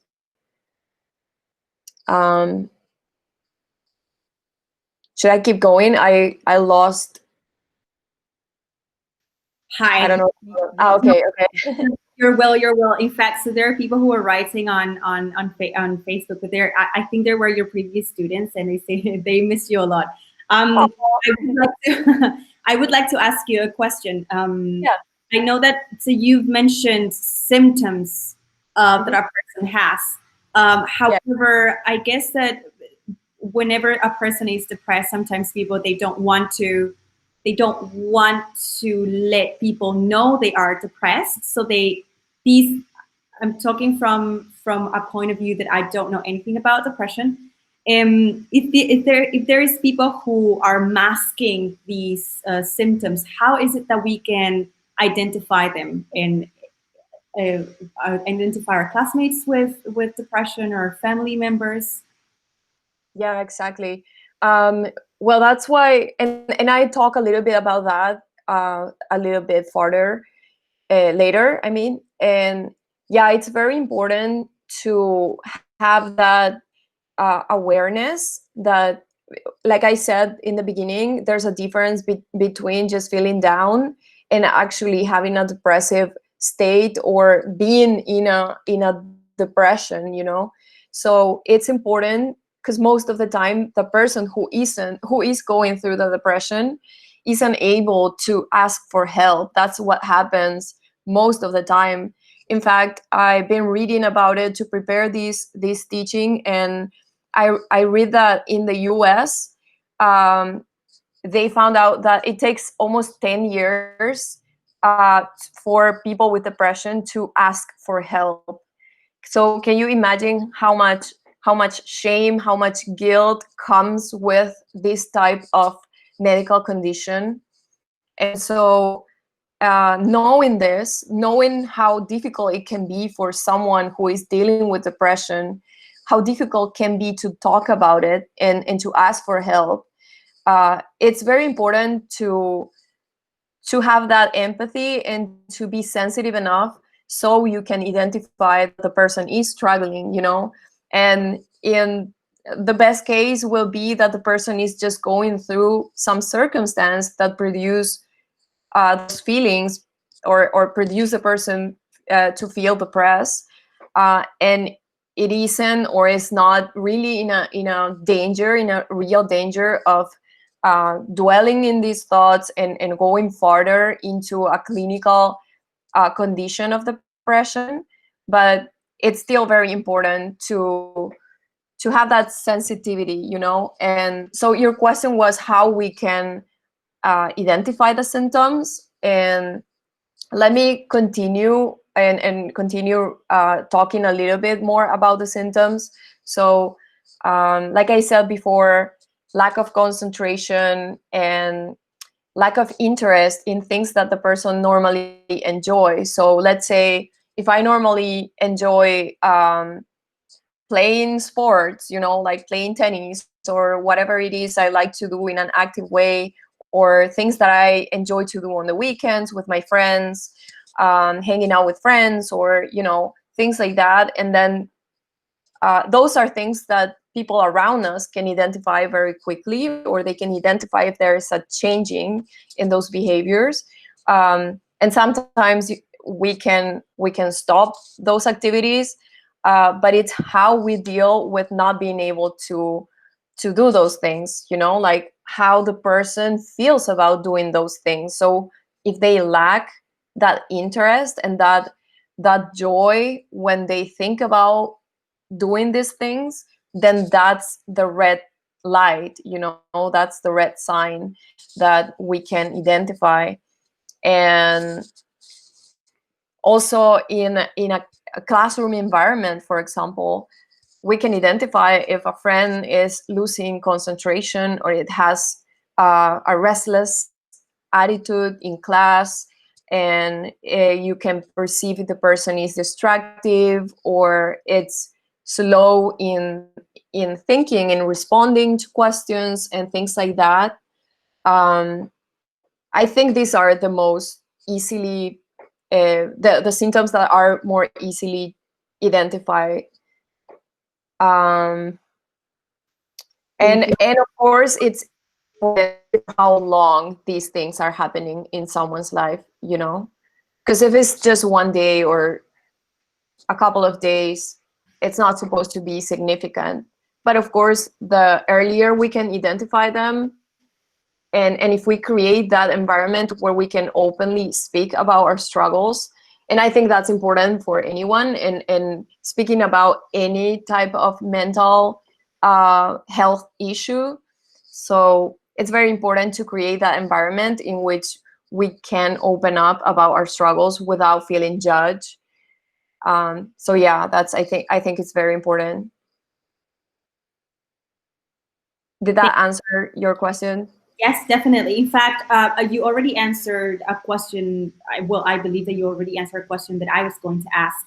My question was, where is the line between normal stress and worn out state and depression? Like, especially considering our current situation, I guess like a lot of people are feeling overwhelmed as well by, I don't know, by this sense of helplessness that we are living at the moment. We cannot leave our house. We have to stay. We probably have a lot more work to do with all this change, virtual change that we are going through. So I know that you already mentioned ways in which we can identify, and you already mentioned the symptoms. But do you think that I mean, where is the line between these stages of stress and depression? Yeah. Well, I think the difference is in when we can identify a pattern that happens in different types of circumstances circumstances that mean changes. You know, like for example, the situation we are living in with the COVID and the pandemic and all that. That's something we are all experiencing, and I believe we're all experiencing a certain amount of stress, emotional stress, because of the unknown and because of the uncertainties that affects everyone.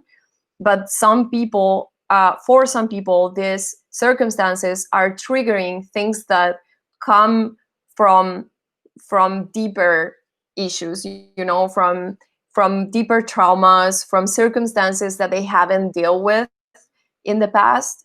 And so that can activate a depression, a clinical depression, in which they might not be able to cope with the daily things that we're all having to cope now, and the daily changes and the restrictions, you know, all those things.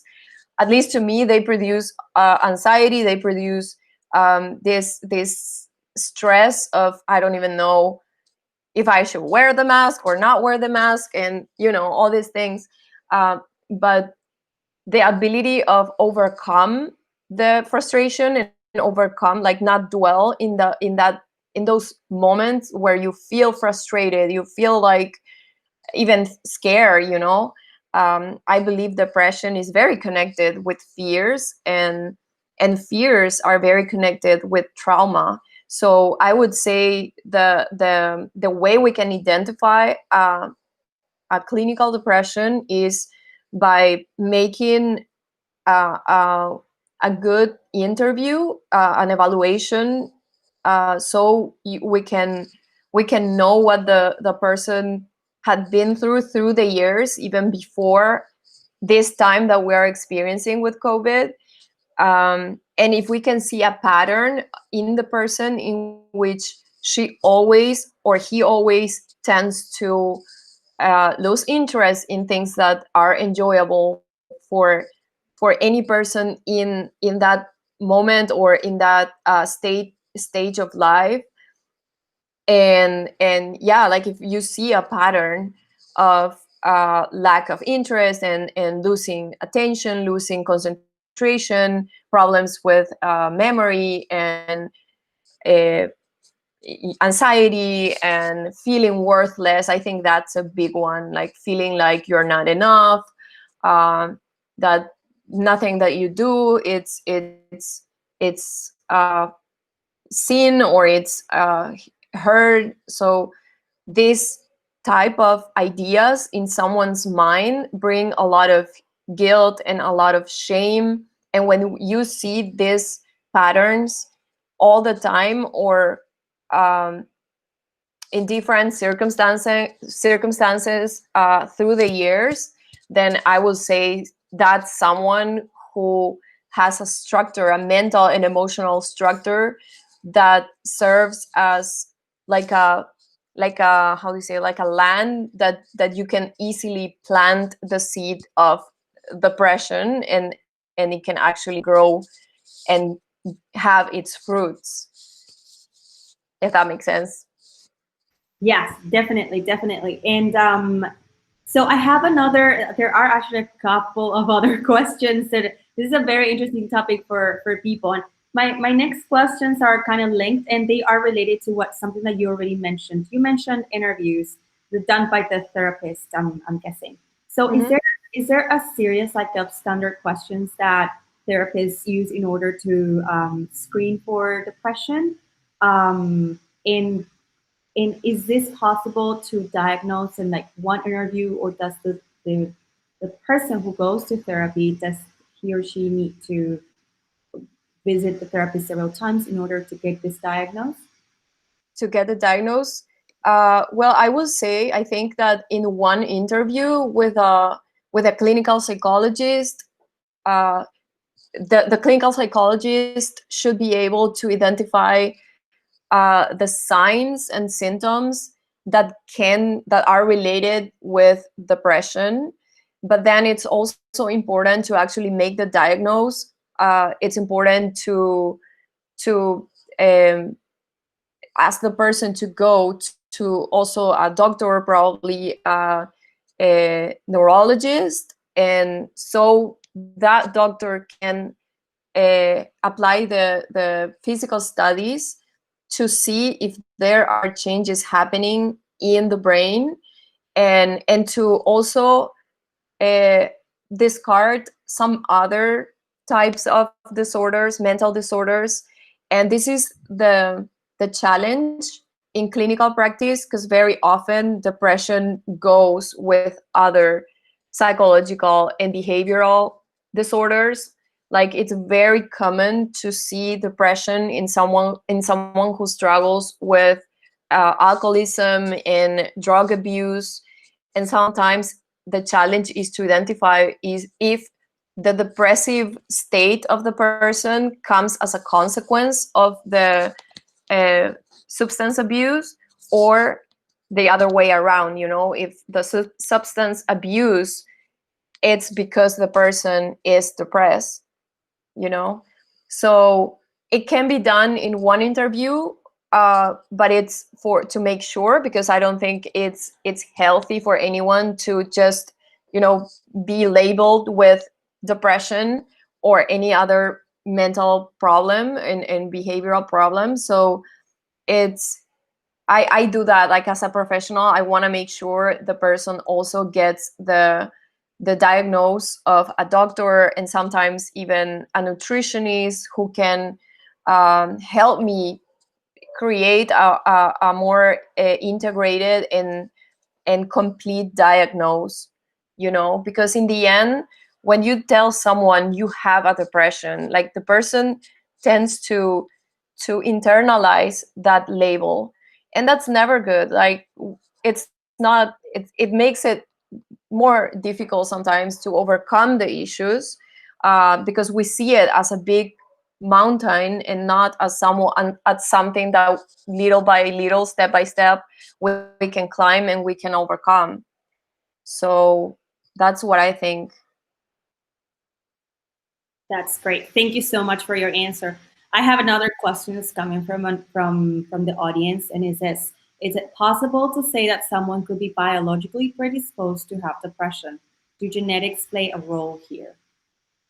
Yeah, actually, the studies show, or what the scientists they've been observing this far, is that apparently their depression is originated by physical changes and environmental changes that connect and mixed, and they make the symptoms. And so, yeah, there are reasons why the scientists they might think it can have like a genetical or biological aspect of it. But I personally don't like to focus too much on that, because it's like if you have if you know your parents had cancer or your grandparents had cancer, with that information, what you need to do is you need to have a plan and make changes and establish habits in your life so you can avoid as much as you can to also fall in that type of diagnose, and you can avoid cancer.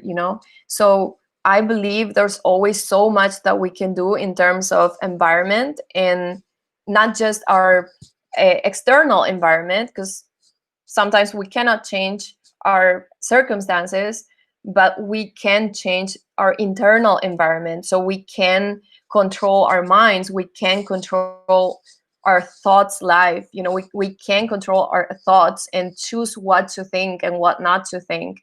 And that's something no one likes to admit. No one likes to say, I know can uh, I can control what comes into my mind and the things that I think, because we want to think that things just happen to us, and it's not our responsibility to deal with them. Yes, thank you so much. This is truly valuable information. There are two more questions that I'd like to ask you. They are Okay. more or less, I guess, more or less related. So the first question says, how to address or recognize triggers in order to avoid causing anxiety to someone? In order to avoid or cause anxiety. In order to avoid causing anxiety. Um, meaning in someone who is dealing with depression, or someone who you think is dealing with depression? I think that what the student might have meant is someone who you think is dealing with depression. Maybe Right. to help them not to get to that. Yeah, that's very important. And I was actually going to talk about how can we help someone who we think is going through depression. And I think the best thing to do is contact a professional. That maybe the person will not be willing to go to the professional immediately, but you can go and contact the professional and express from your point of view what are the signs and symptoms that you think can be of depression in the person, and so the professional can help you. It's like you will be a bridge from the professional and or between the professional and the person, the affected person.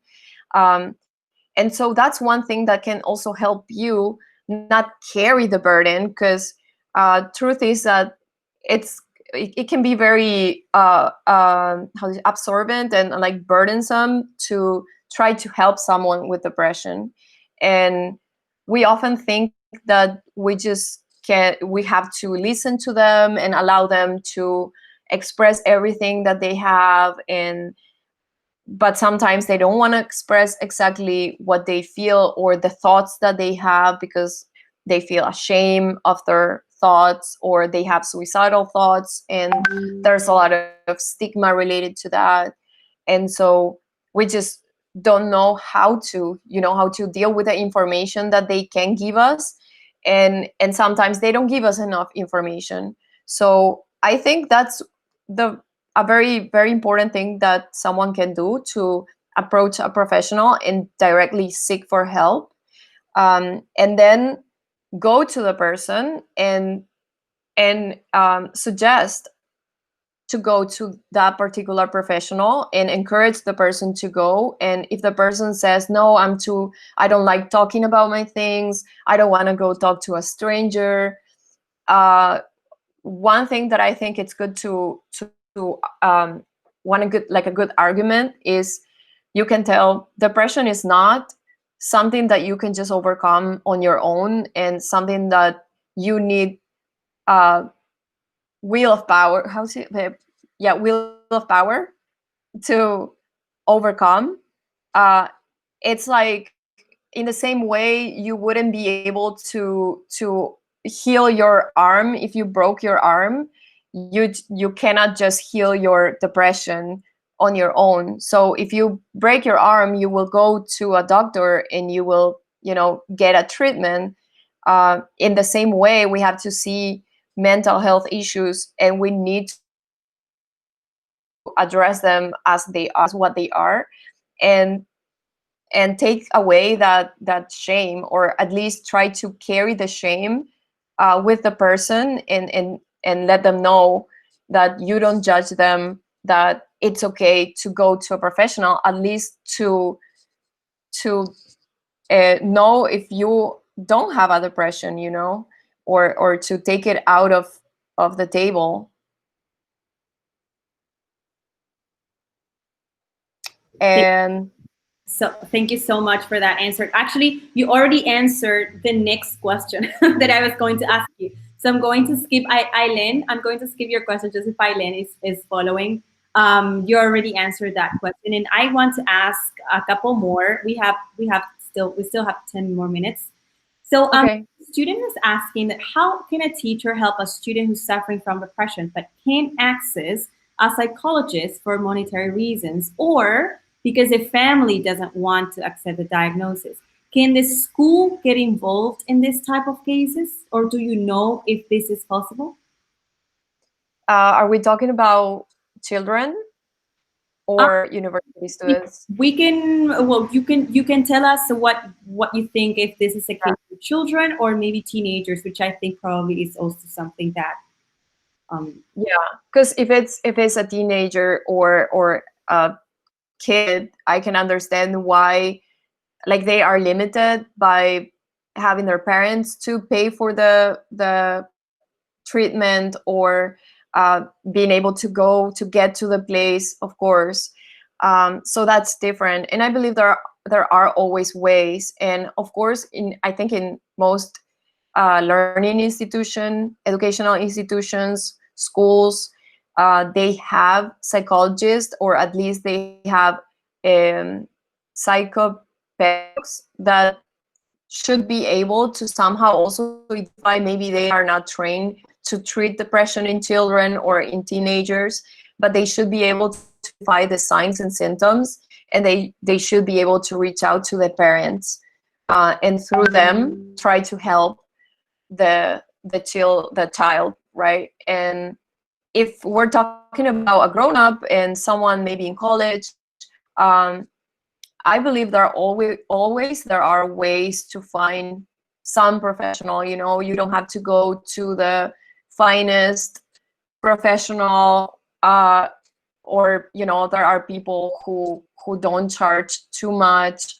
Honestly, I don't think, and I honestly think that also, if you want to get help, if it's you that need help, and it's you that you're struggling, and you approach a professional, if you encounter a professional that just tells you, if you cannot pay, I'm sorry, bye bye, then that wasn't the right professional to go anyway. Because I believe a professional with ethics will at least give you the number of someone who will charge less, or will at least give you one interview with less cost, and then will try to adjust his or her time for the person to be able to get help. Yes, Valentina? Yes, I would like to also share that the Facultad de Filosofía has a community psychology clinic that they see people from students and also people from the community for free. So That's anybody, awesome. and it's a great place, and it's a big project that is been going on for several years. Professor Maya Geyer is the person in charge of there, and they have good professionals qualified by the university, and they do offer free services to people who cannot afford. So that's something also that Yeah. everybody should keep in mind, and write it down in case you have someone, if yourself or someone in your environment is dealing with depression or any other psychological issue, they can go to the Clínica Psicológica Comunitaria. That's the name of the center at the Facultad de Filosofía. So that's something that everybody should know. Wow, thank you so much. I didn't know that. And yeah, that's so helpful to have that type of places. I remember in my university, we also had that service. And so I think there's always ways that we can find help. And another thing that I wanted to share about how to help someone with depression, or someone that we think might be experiencing depression, is, and this is very important for all types of issues, mental and emotional issues, is that if you haven't experienced depression yourself, then it would be very good to avoid comparing yourself with the other person. First of all, comparison is never a good friend. It's never a good idea. Comparison just always steals the joy, and we never go through the same things. So it's very important to not compare yourself, even if you think you went through a depression. Like, someone with depression most likely will prefer just someone who will be there while she feels or he feels overwhelmed and in pain. So I think we need to normalize listening more, and not giving too many advices, and not try to figure out what the person is doing right or wrong, or what the person is misunderstanding about what they're going through. Just to listen without judging. That's a virtue that I think it's been lost, and we need to normalize it again. We need to become good listeners, and try to show more empathy, instead of just trying to tell people what they should do or not to do. So, because that empathy creates that emotional connection that can actually save someone's life. Someone who is having recurrent suicidal thoughts, for example, that person probably feels worthless, and probably have thoughts like nobody loves me, nobody cares about me. And she might have good reasons to think that, but that's never true. There's always someone who cares for us. And we can all fall into a mental and emotional state in which we cannot see it, we cannot recognize it, we cannot be thankful for all the things that we can do. And so, to not judge the person for being in that state of mind, I think that's key, and that's something we can all practice. So if you're able to do that with your classmate, with your coworker, or anyone around you, you will have an opportunity later on, probably, to recommend the person, hey, why don't you go and find a psychologist, and give that kind of advices. Thank you so much. There's a lot of people who are commenting on Facebook that this is definitely an important topic, and I just want to read one of the comments, because I think that sums up something, like a concept that's very important for us to understand and to let people know this. Sharon K says that an important distinction, seeing mental problems as something treatable, acceptable, and beyond shame. We need to start seeing that, as you mentioned before, as just like another illness, and that can be treated, and approach it with professionals, as you mentioned earlier. Yeah, very important. Thank you so much. There are other questions that I have here pending, but we have only 1 more minute, so maybe I can ask this one last question, because so we can have our next speakers ready. And okay. There's a student who's asking if does natural medication or alternative help help treat depression? Is there such a thing?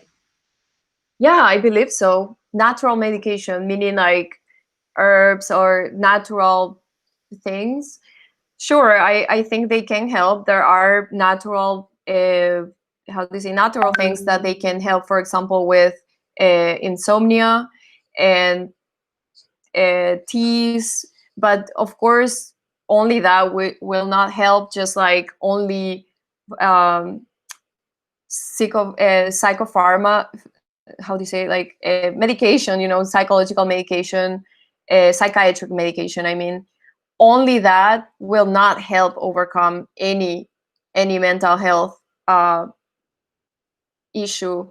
And also, just psychotherapy, just talking about what you're going through, will not help. Sometimes some people can have that ability of reflect on what they're going through, and be able to handle the stress that comes with that, and the pain that comes with that. But some people they can be so broken that they might need an extra help, and that's why medication exists, but it should never be used on its own, and that's something that a lot of people do. They like to self-medicate and just ask their clinical doctor for some kind of psychiatry medication, or for depression, or for anxiety, antidepressives, and all types of medication. And that's not good, of course. Thank you so much, Alicia, for telling us all this. I'm sure that if you check Facebook in a moment, you will see there's so many comments from students and professionals who are following what you were saying, who agree definitely with everything that you say. From the ISL, I want to thank you for giving this talk and for sharing your knowledge with us. And thank you, Jessica, for your help. No, it's my pleasure. It's my pleasure. Well, now you are free for the night, and I would like to welcome the next speakers. So thank you, Alicia. Thank you so much. Bye-bye. Bye. Now, for the people who are following us, for the people who are following us on Facebook, we are having the next presentation. The next presentation is in charge of Cynthia Rolon, will be hosted by Selena Sanabria and Eduardo Caru, and it's about using humor in the classroom. Welcome, Cynthia. Welcome, Eduardo and Selena. Hello, Jessica. Thank you very much. And thank you very much, Eduardo and Selena, for being here. And well, I guess that because the presentation is about humor, Murphy is playing tricks on us. I mean, that's the only reason I could think of. Now, before we go on, can you please tell me if you can hear me well? Yes, I can hear you well. Okay, awesome. Thank you so much. Okay, and well, I was telling you that I am at a very dear friend and colleague's house. I'm really thankful to her. And well, if you have any questions at any point of the presentation, you can use the chat box. You can use the comments on Facebook as well. And Selena and Eduardo are going to read them, and so we can discuss them right away. Okay. So without any further ado, let me share my screen.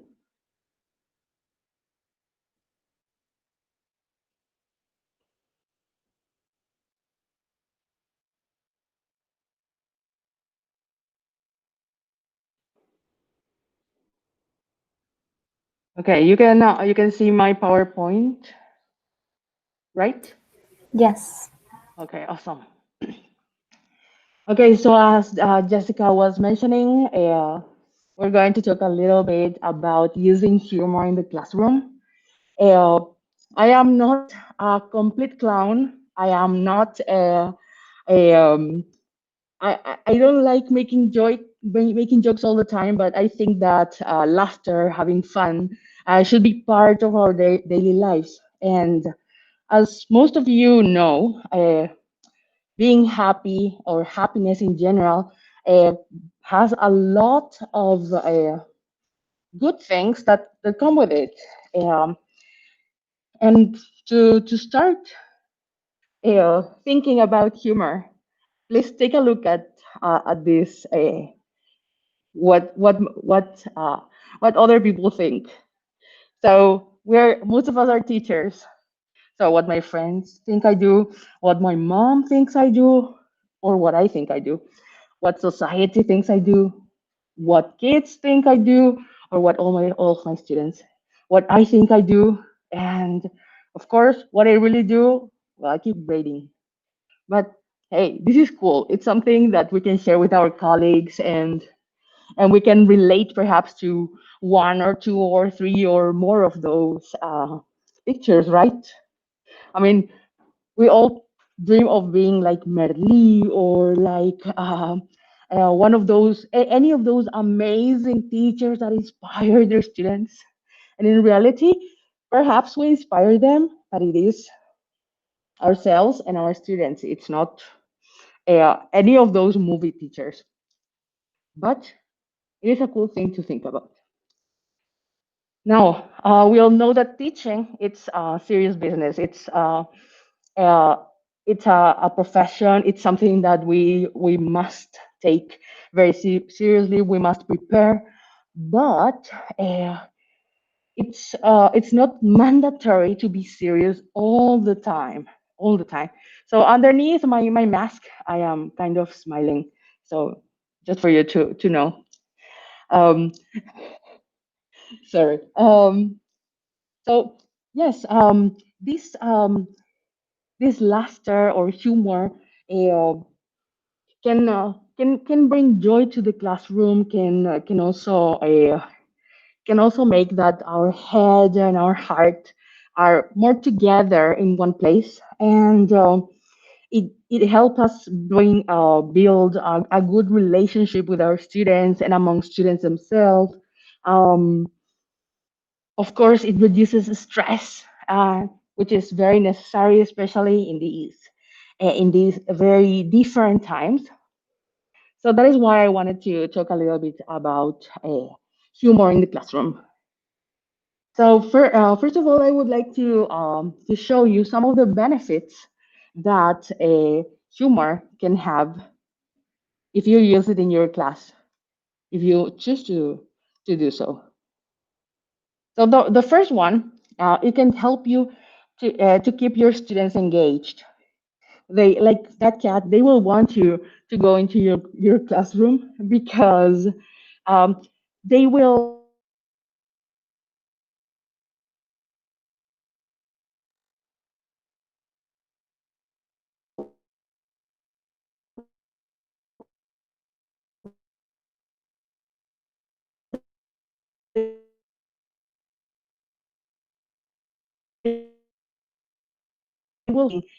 your class. They will pay. I think I've lost my connection. Okay. Okay? Now I see Now that it's back. I am moving Now again. it's back. Yes. Do I need to repeat something? Yes, please, Professor. All of this. Should I repeat everything that I would say about this slide? Yeah, only for this slide. Okay. Okay. Awesome. So I was saying that the first one of the benefits that humor will bring is that it will help you keep your students engaged. Um, they will pay more attention. They will be waiting for a the next humorous part, perhaps. Um, it will help them. It will help them know that they are well, that something fun, something cool for them is waiting for them in the classroom. So that's why I put that cat that is anxious, that is eager to enter into that room. So that is one of the things that humor will do for you and your students. Another thing is that sometimes teachers or professors are seen as very distant. They are, uh, if you want, you can even think like semi gods or something of the lake. And so by using humor, you will be showing them that you are a human just like them, and that you are not as far as they think. And one thing, they, who knows if they might want to become teachers too. So it will be something that they can reach. And for another thing, if they have questions, if they want to ask things that perhaps before they didn't want to ask, now by knowing that you are just a human being or a human being, um, well, they will ask it. I had an experience with a professor of research methods. He was really, really, really serious. And basically, nobody wanted to ask him any questions until one day in class, he was teaching us how to use a software. And, uh, and he asked us for something easy to process. And someone said genders. And he said, genders, come on. Do you know how many genders there are now? It's like 45 or something. I don't remember the number basically. But we all laughed. And from then on, we didn't see him as too distant anymore. And we actually started asking questions, and it went more smoothly. And you know that research methods, it's a very delicate subject. So that is another benefit. One more, uh, it will help you in creating a community in your classroom. This is something we all dream about, that our students are a group that stays together, and who knows, perhaps in 10 years, they are celebrating their 10-year reunion, etc., etc. So this humor, this happiness that they are going to feel all together, it might help them with that.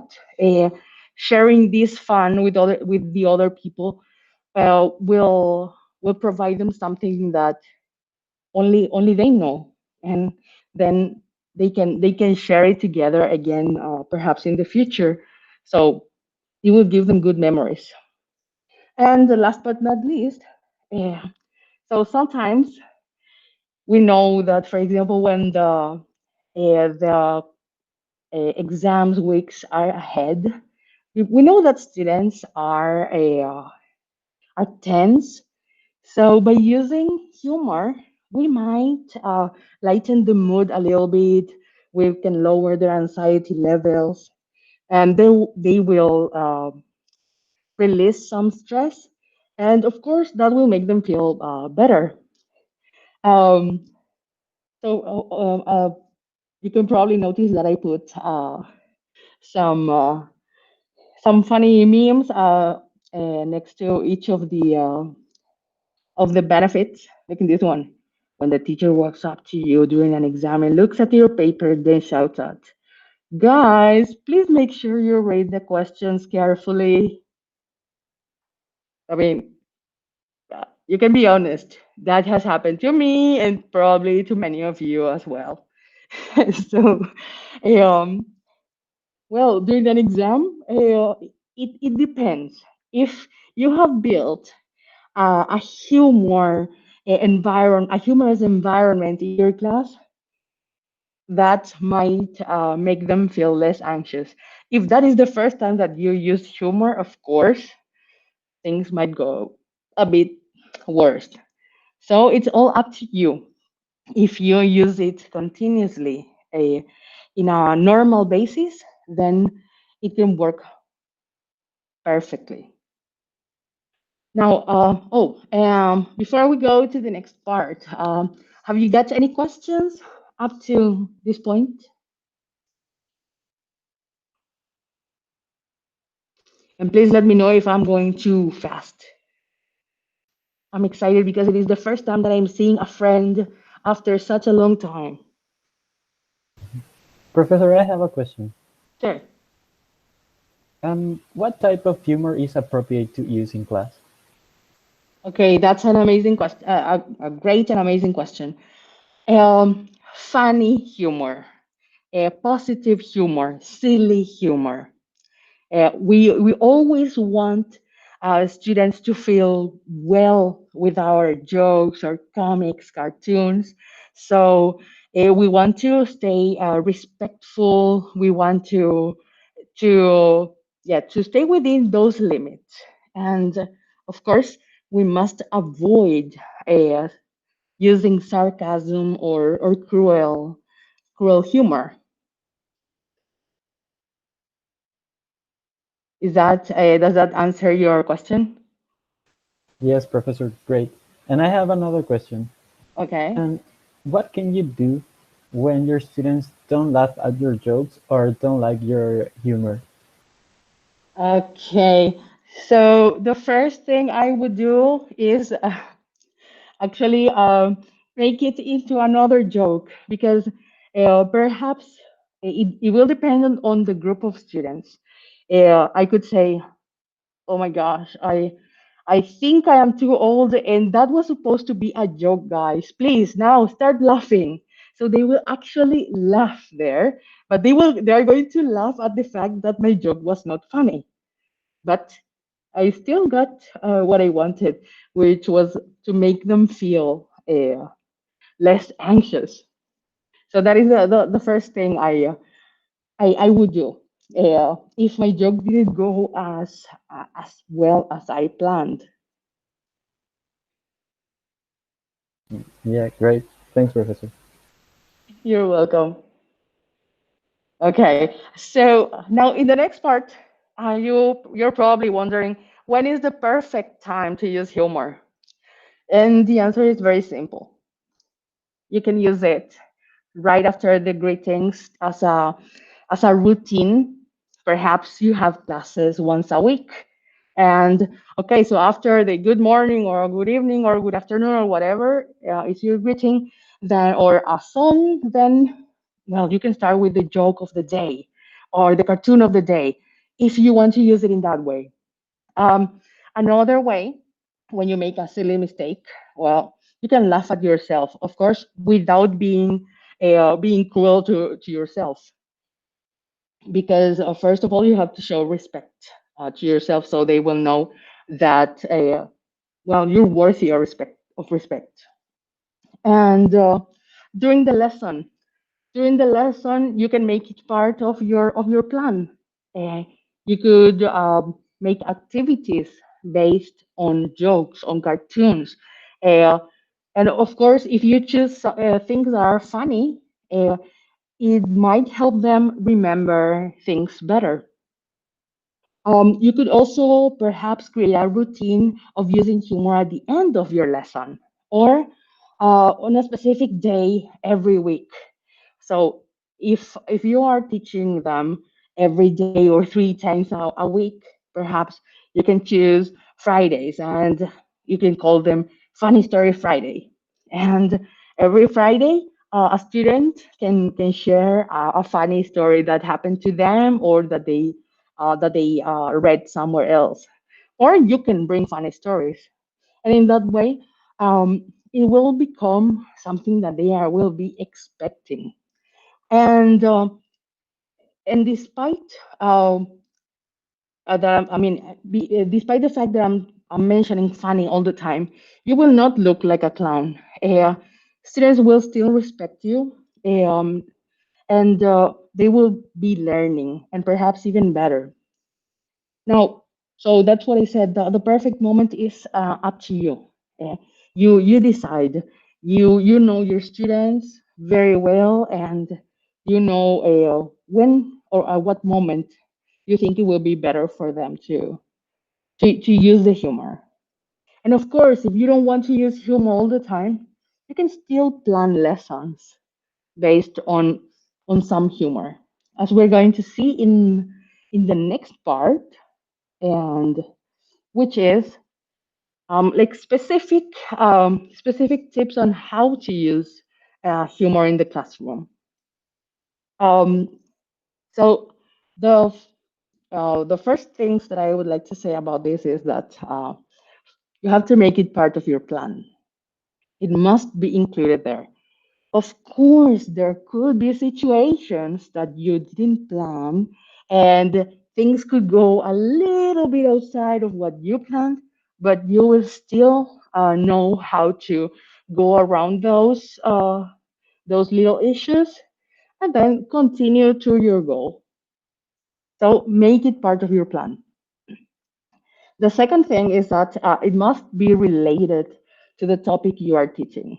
That is a must, because in that way, it will contribute to their learning. It will make the topic meaningful. If you insert this joke of silent letters everywhere in a science lesson in English, okay, you will probably be your students will remember you as the teacher who used to say jokes that had nothing to do with the subject. But if you use that same joke when you are teaching them some words that have silent letters everywhere, and then after practicing once, you show them this, they are going to laugh. And then you can continue practicing the the words in sentences, in conversations, then they can create their own conversations. So in that place, it was perfect. But in a science lesson, no, definitely not. As I was mentioning before, you should use funny humor, funny, silly, always respectful humor, and never ever sarcasm or cruel humor. I was uh, telling someone that even if you can speak sarcasm perfectly, you should avoid it with your students because one, they don't know you very well. Even if you have been their teacher for a year, they don't know you very well. They might feel offended, and that might, instead of making them feel joy, they will not want to come back to your class. So that's why you should avoid sarcasm, definitely. So these are some guidelines, and uh, well, this is a very easy way to introduce humor in the classroom. Uh, all of these knock knock jokes, for example, they are usually very innocent, and even if they are not innocent, uh, you can make your own according to your topic. Like this one, knock knock, who's there? To to who? Actually, is to whom? The next activity after this one could be that students create their own jokes. So there you're going to have, um, well, the whole activity where you present something, then you practice, and then students actually do something on their own.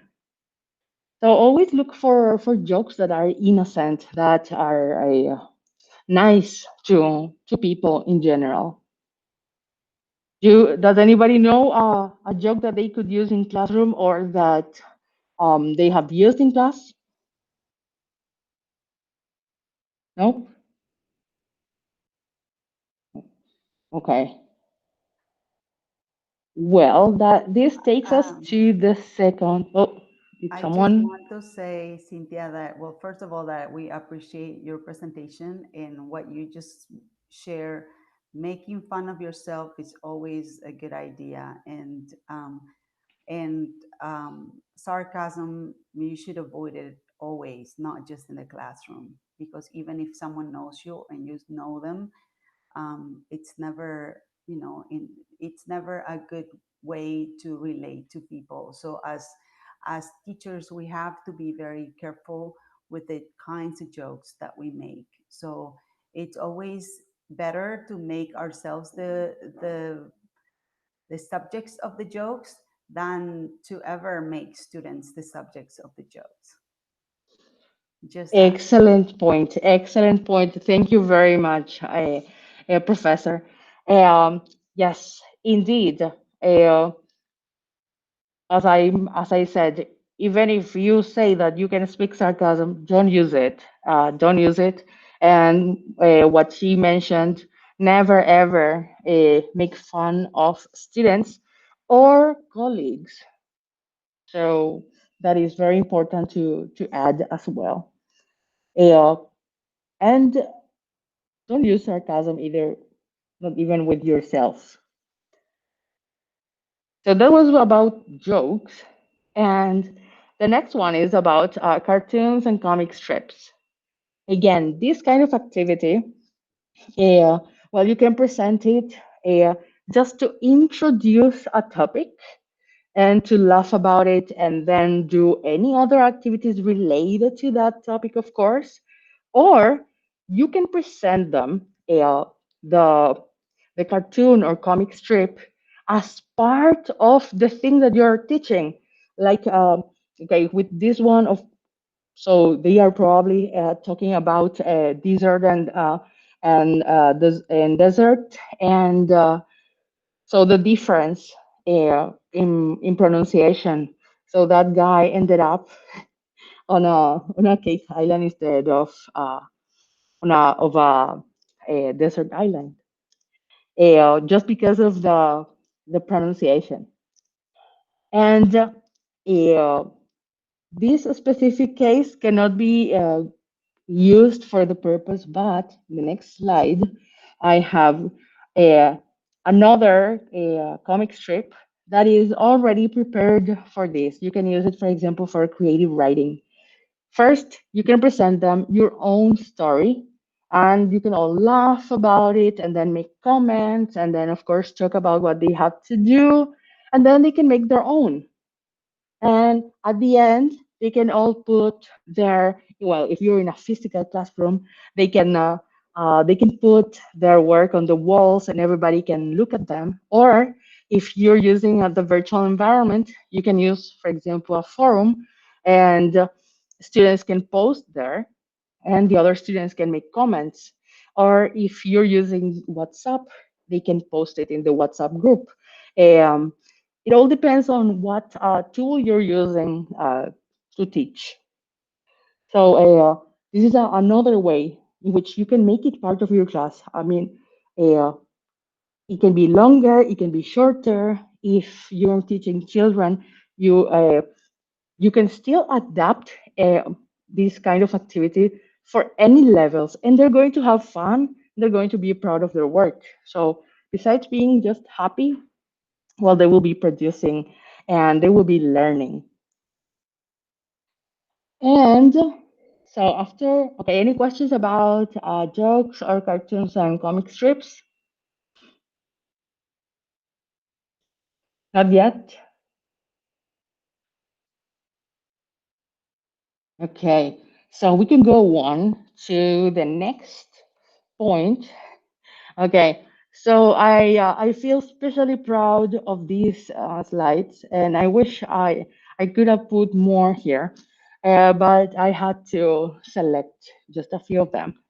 Um, Nowadays, there is a language, and I say language because we can convey whole ideas, and we can say something, people can reply using them again, and we can have whole conversations just by using memes.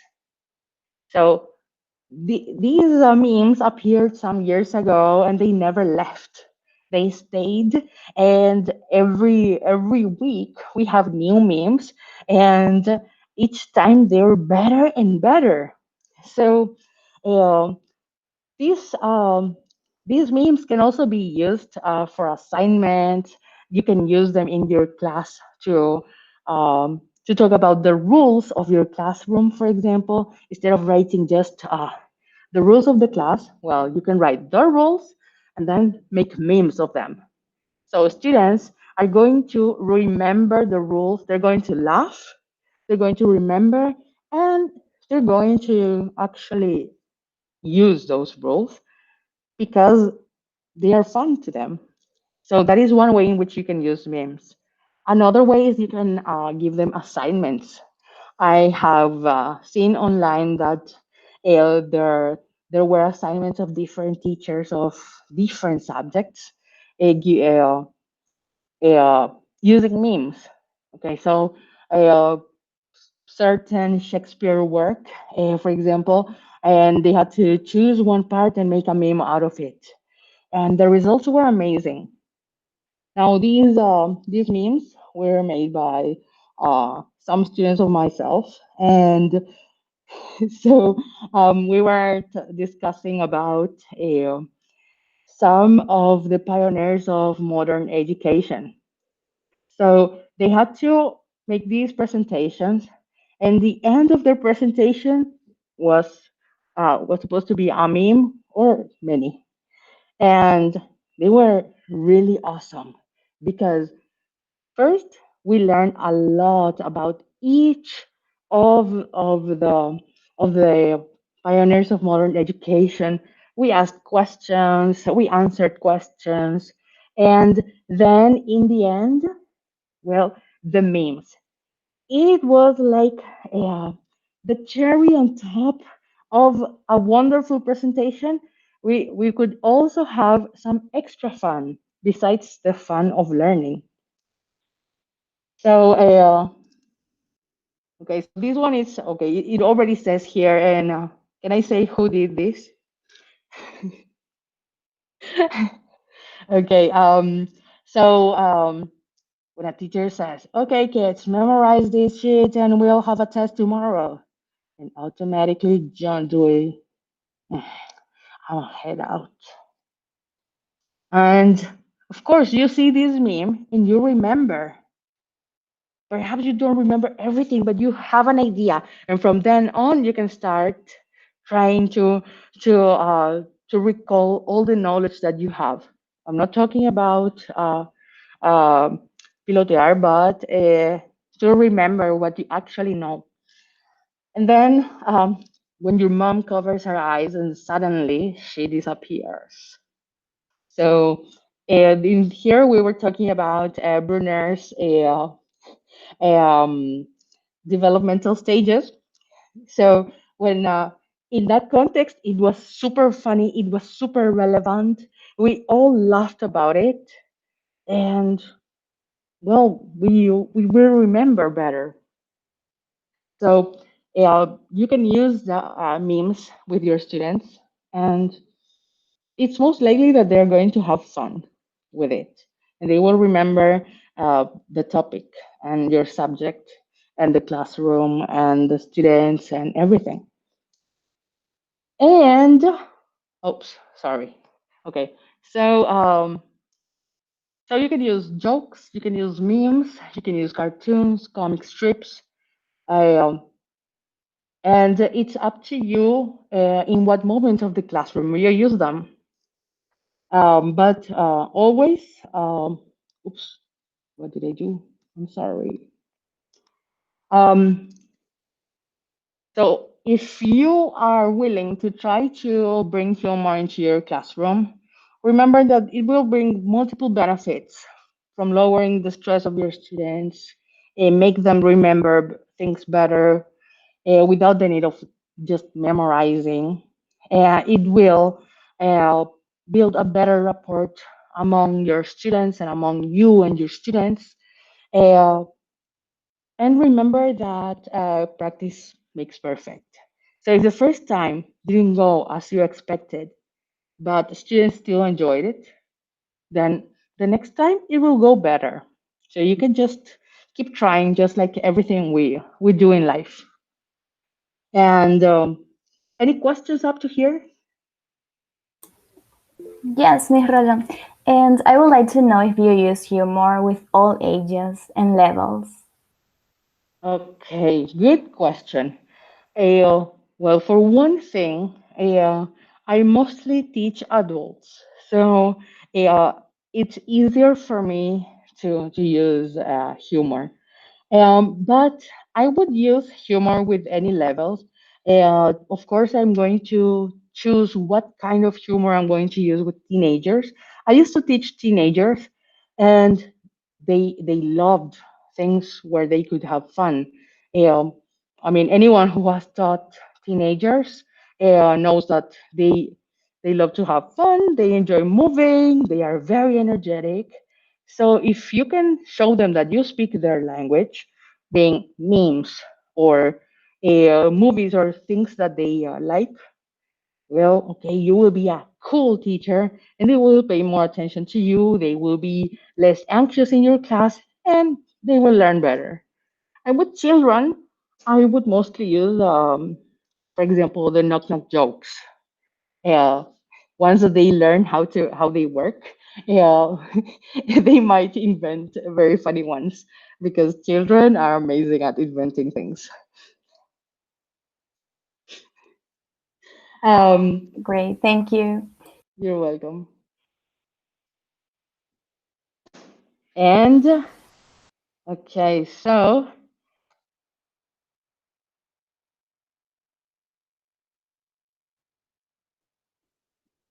yeah. So I had to finish my presentation with this, but thank you very much for coming today. And now, if you have any questions, you can ask them using the chat box, and Selena and Eduardo will share them. Professor, I have another question. Sure. How can you control a situation if you made a joke and the whole class is out of control? How can you manage to have the control again?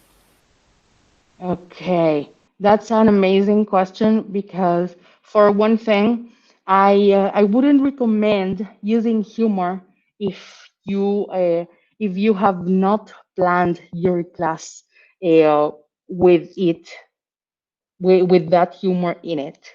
Uh, and when you plan your class, you can already think about, okay, so if this happens, then I can do that. If that happens, then I have to do this or that. So if you plan your class well, it shouldn't go out of control. But if you have you made it, and well, you said a joke that was perhaps out of place. Students are laughing really hard, and it doesn't matter how old they are. There, you can use any of the attention getters that you know, and the easiest one perhaps will be turning the lights off and on. So you're going to catch their attention again, and if you want, you can use another one afterwards.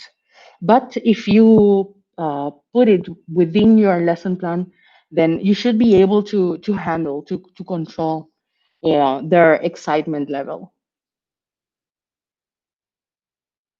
Is that does that answer the question? Yeah, great, Professor. Thank you. Awesome.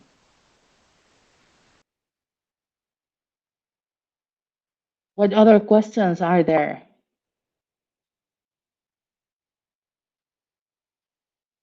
We are waiting for questions in the chat box. You can type them and we'll read it. That's great. Should I stop presenting, or can I just leave it there? Like stop sharing screen. I think that you can, yeah, if that's the end of our presentation, yeah, I'd like to answer the questions. We can see all of you. Okay, so I can just leave it like this. Okay. So far, every time that I have used humor in my class, it went really well. Uh, I have never encountered any issues. I know that there are some students who enjoyed it more than others, but most times it is fun. It is fun, and they learn and they remember whatever we were talking about.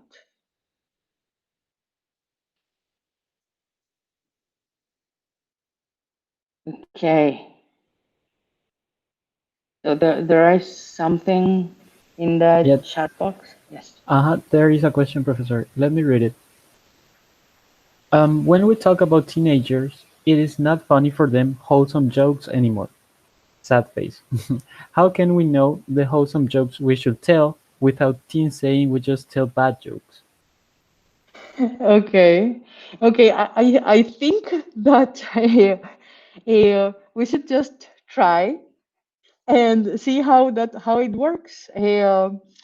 Because who knows if that can be like part of your signature, and they are expecting uh, that kind of jokes.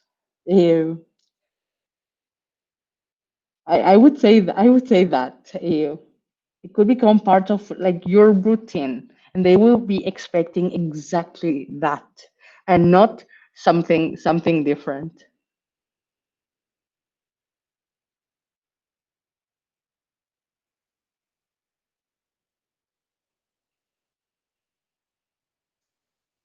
And are there any questions on Facebook? I am not connected to Facebook, so I cannot see the questions. Yeah, the last question was a Facebook question, so we are waiting for more. Okay. Uh, my favorite type of humor to use in class. Well, I always like to laugh about myself. In that way, I can show them that I'm just another human, perhaps a little bit older than they are, but I'm still human. I still laugh. I do the same things they do. They are going to do probably many similar things of the things I have done. Um, Probably most of us have the same ideas, and by just showing them that I can be silly, I think that I can show them that I'm not that far. Um,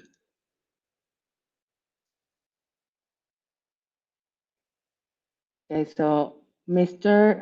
Christoffel. Something, sorry, Sin. Oh, Yeah, I think Christopher shared that something that Elena was mentioning on the Facebook chat is that understanding jokes or memes or funny stories is another language, and it shows that students are understanding more than just literal language.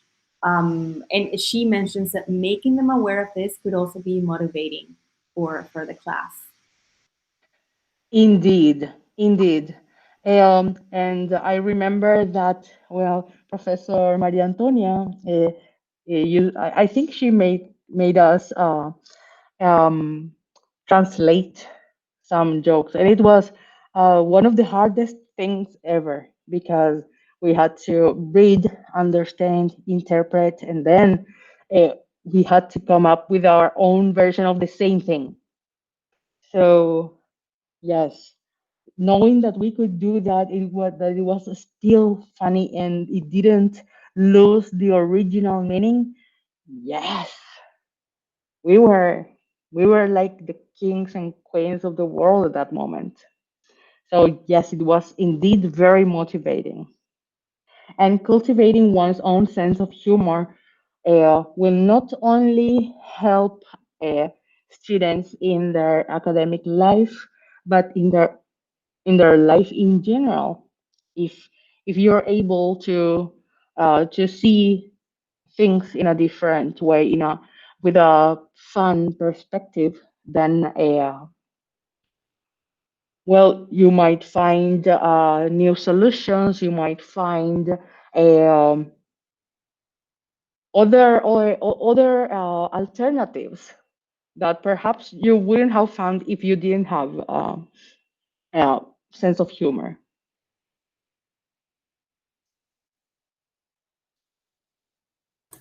And And yes, here, Professor Justice says it's very refreshing, even if humor tends to be lost in translation. indeed, indeed, yes, it is usually it usually gets lost in translation, but it is very rewarding. And yes, as I mentioned, I will never forget that I had to translate. I think it was a cartoon because I think it was just uh, one, one image, um, but I can't remember what it was exactly. because it was not too long ago, but it wasn't last year.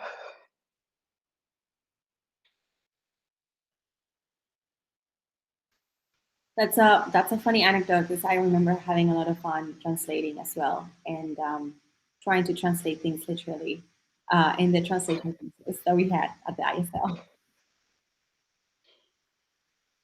Yes, translation classes were definitely very fun and sometimes even funny. Luckily, I didn't have to take that translator's examination, the long one. Only the normal exams, which were difficult, by the way. Professor Maria Antonia, just in case she's around. Thank you, Sin, and thank you, Eduardo and Selena. I think that we are almost done with, there are no more questions on Facebook. There are a lot of comments, though, that people do mention that using humor in the classroom is very important. And I think that it also depends on the personality of the teacher. Sometimes teachers can get away with probably making fun of their students of themselves. I met teachers at one institute in San Lorenzo who he was very good at making jokes about his students, but his students loved him. And I guess that besides that, he was always very respectful to them. Until today, he's known to be one of the best teachers that this institution has. Wow, what a wonderful experience. Yes, maybe you know this person. Okay. It's a small community, English teaching. Definitely, yes. Yeah. Well, thank you so much, Eduardo and Selena, also for helping us with this presentation. And thank you, Cynthia, for sharing with us your knowledge about humor in the classroom. This is actually very important.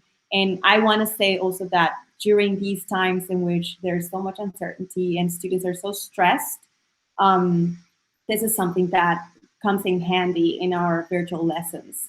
Selena and Eduardo may say that I am actually not a very funny teacher when we have our classes, but I will try in the future. After your presentation, I feel better prepared.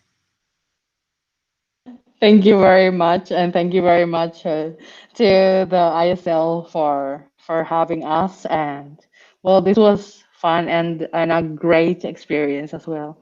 And I'm looking forward to tomorrow's presentations too. Thank you so much. That's great. Thank you all. And in order to close today's session, today's symposium, the first day of the English Symposium, don't forget that we have a second session tomorrow, as Cynthia was saying. I want to show the audience a video that was made by two students. Hold on just a moment. And I'm going to try to share it there.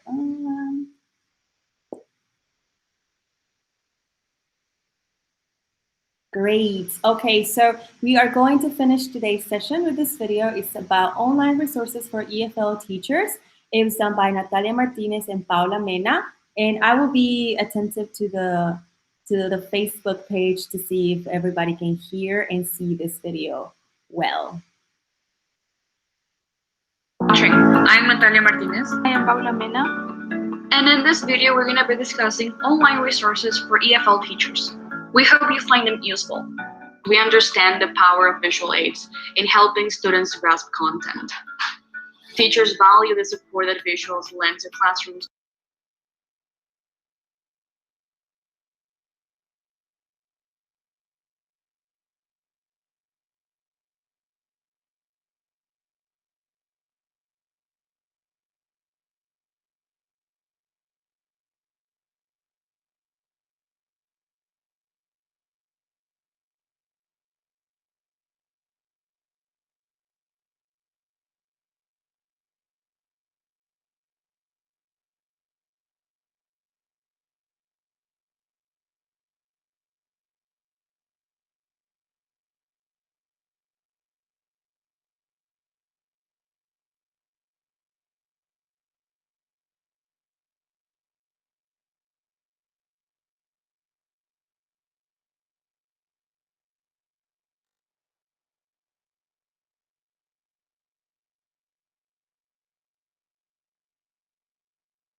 Hello, Jessica. The video is somehow off. Can you hear me? I don't know whose screen is being shared.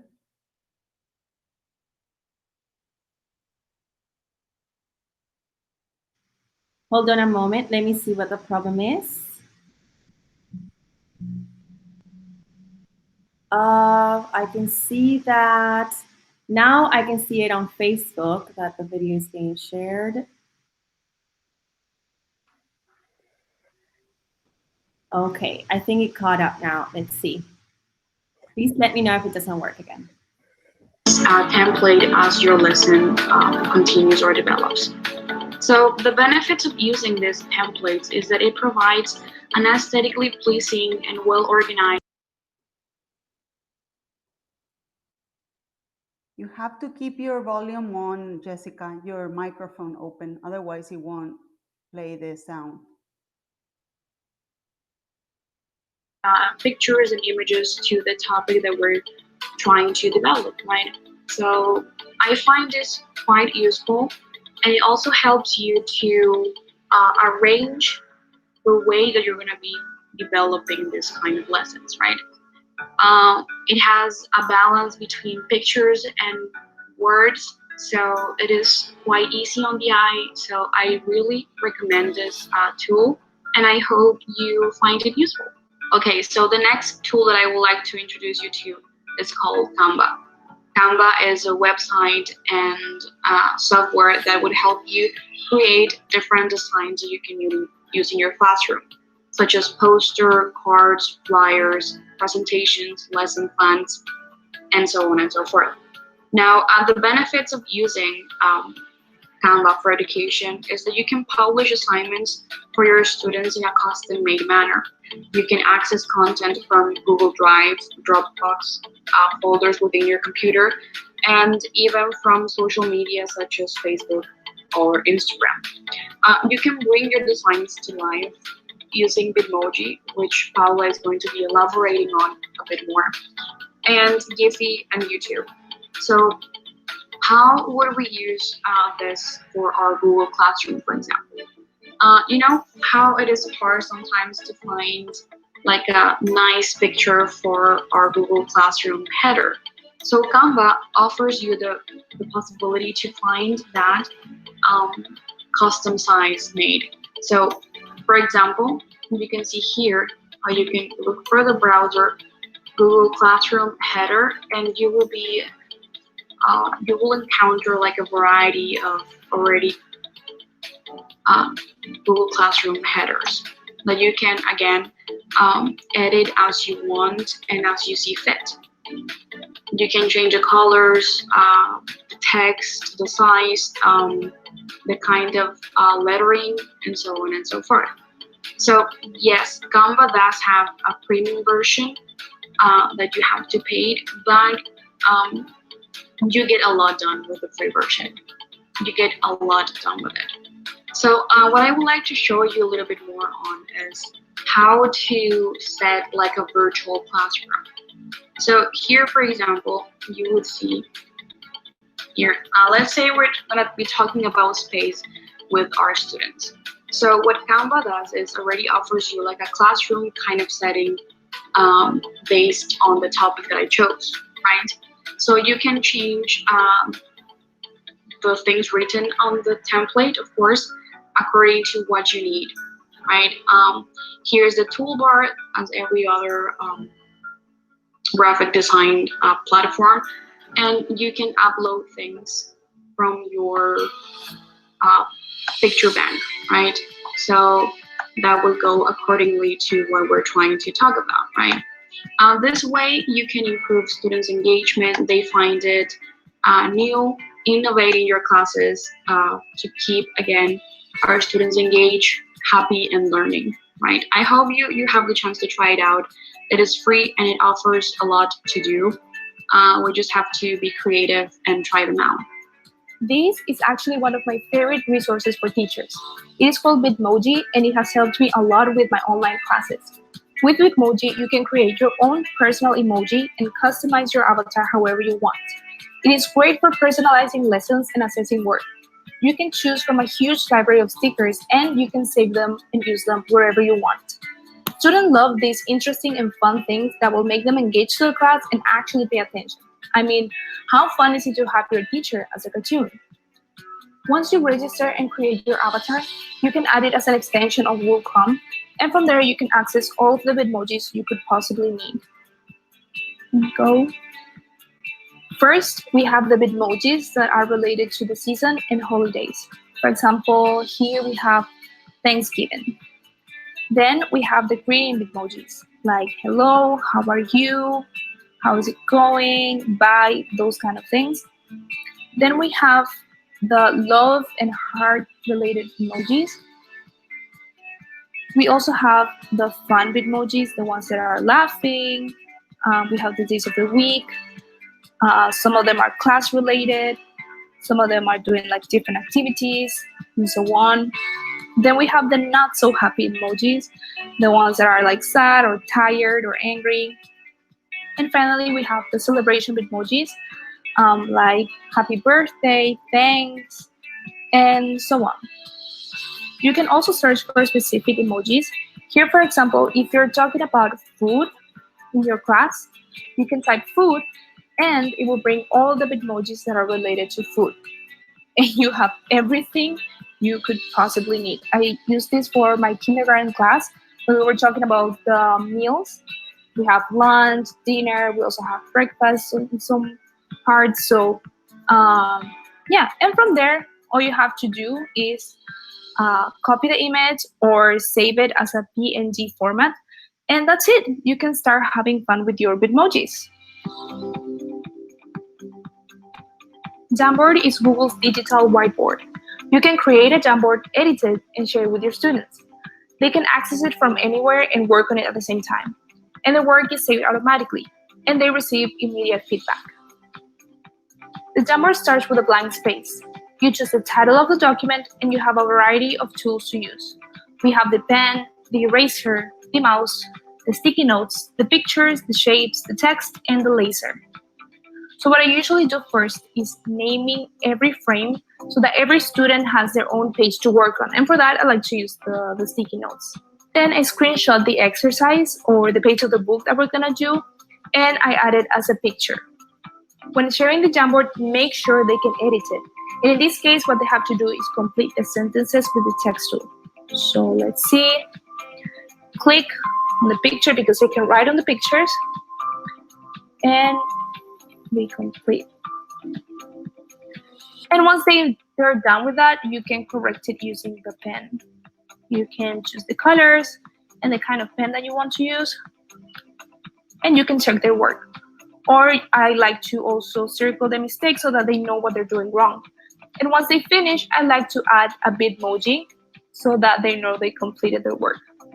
This is a great way of working during online classes in case you have live meetings, because you can take on the work as they're doing it. They can ask questions and get corrections on the spot. And everything is saved automatically, so there is no problem of losing their work. The next resource I would like to get you acquainted with, it's called Epic Books. So we're gonna tackle one of the four language skills now. Epic Books is a digital library with kind of unlimited sources of books. So the first thing you will have to do is to create your account. As I already have mine, I will just click in my account. And here you will see the different varieties that Epic has to offer, right? So in the Explore option, you would see that you can choose different formats of these mentioned books, right? A read to me version, you can even find videos or audiobooks. You can explore by grade, and it has up until 7th grade level of books. You can even search by author, title, or just keyword. Again, you can assign these books if you're using Google Classroom. You can assign specific books to your students. Some of them have quizzes at the end of the text so they can check their reading as a reading comprehension exercise. It really has to offer like a wide variety of books, and I'm sure that your students are going to love it. Let's say, for example, that we want to look for healthy habits,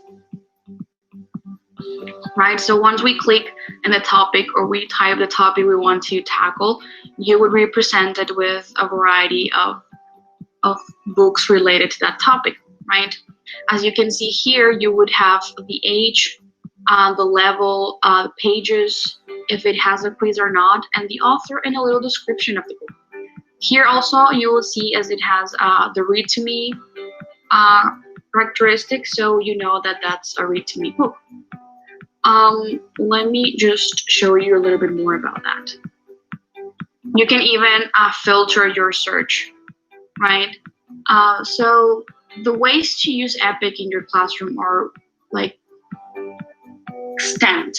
You can use as a research project. You can have some fluency practice with them. Also, you can teach visualization and listening comprehension because it has videos to offer. And what I find interesting and I love about Epic is that it helps you engage with reluctant readers with the comics, right? So you can really approach students tackling their interests. So they would develop this curiosity and want to read more and more. So let's see, for example, the videos that they have to offer. They have like experiments according to the topic that you would want to see. Also, let's see the collections, for example. It's like a series of books related to one specific topic. Let's say endangered and extinct animals, or unexplained mysteries. In this case, for example, is already like packed within the themes, so you can like your search can be more productive. I hope you find this useful and you get a chance to use it in your class. So now we're going to talk about assessment. And this was probably one of the scariest topics at the beginning of the quarantine, because we were wondering how are we going to assess our students if we're not in the classroom, right? But nowadays, there is a variety of tools that we can use in order to assess our students. We don't need to use the same tool over and over again where they send us their homework and we give them points because of that.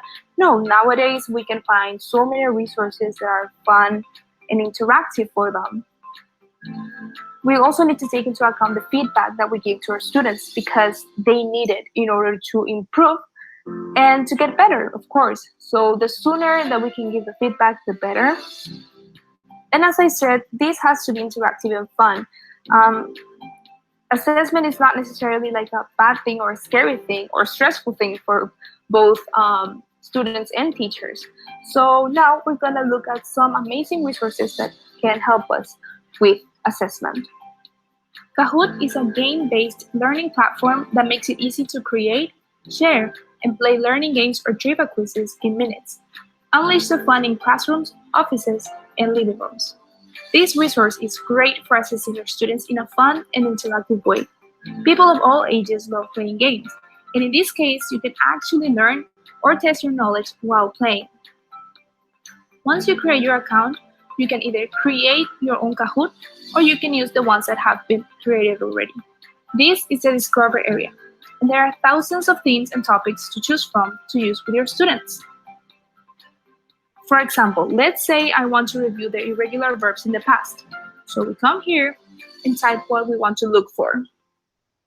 And here, you can see and choose the Kahoot you want. You can go in there. Here, we can see the kinds of questions that it has and the answers. We can even have a preview of the game here.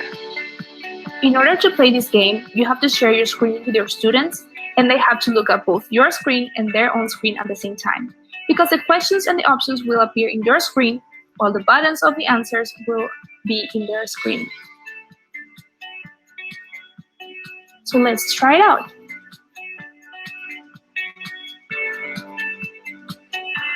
So we have the question, we have the 4 options, and they have to choose the color and shape that are, according to them, the right answer, right? Click here, and they can see the right answer. And as a teacher, you can see how many of your students got the right answer and how many of them got the wrong answer. At the end of the game, there is a podium, and you can see how many points they have and who is the winner of the game. When you finish your class, you can go back to Kahoot and you can see the reports. Each game is saved, and you can see your students' answers. You can also see which questions were the most difficult for them, and even create a new Kahoot with these difficult questions only. You can also see who are the students that need some help and the ones who didn't finish. As I said, this is a fantastic way of testing your students and having fun at the same time. Google Forms is probably the most famous tool to assess our students. This is a student's view of the form, and here they have the exercises that they have to complete. In this case, they have to match the verb with their past form, like this. They open this tab and they can see the options. They can see how many points the exercise is worth, and when they finish, they can see the questions that they got right and the ones that they got wrong. Now this is a teacher's view of the Google form. And here you can create different kinds of exercises, and you can add descriptions, pictures, titles, videos, in different sections, meaning like different pages of the form. Here you can ask them to give you a short answer or to write a paragraph, to choose one option, to choose many options or one exercise, and so on. Here, you can add the right answer to the exercise and add the points, so that it is easier to correct if all the exercises are multiple choice like this one. And then they can see their answers as soon as they send the form. In this area, you can find your students' answers and you can correct them. For example, you can make it individually, and this is like one student's form, like all of their answers. You can see that if they match the right answer that you put before, that you already set, it will give them like a check and the point automatically. No need for you to correct it again. But if the answer is wrong, you can correct it, and you can even add comments to this answer. And if there was some kind of little mistake, you can still add the points in case if there was like a spelling mistake or something like that, like really little, you can still add the points here. This is a classic way of assessing your students since it has a test format. But even though it might seem boring, you can always spice it up with pictures and videos and make it interesting and fun. As a bonus, we wanted to give you this particular resource. So it is the Song Activity Factory. This is a website that believes that teaching through songs, it is an innovative, engaging, and meaningful experience for learners. So we know that songs can be used as valuable teaching and learning tool.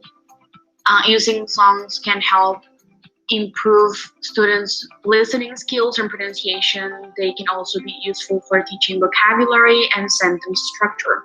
So this particular website would help you to come up with lesson plans based on songs, right?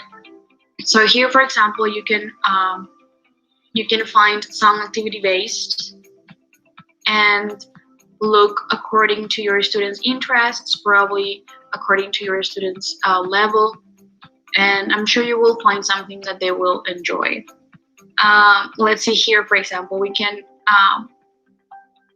click on any example so you can see how complete these lesson plans are, right? This particular lesson plan is based on a song by Billie Eilish. So here, for example, you will see how how this website provides the language level, the learner type, the skills you're going to be working with, the topics, language grammar, the materials you're going to need, how long the lesson can be, and this downloadable materials. It already provides you with the things you're going to need. And I would argue that probably the greatest benefit to using songs in the classroom is that they are enjoyable.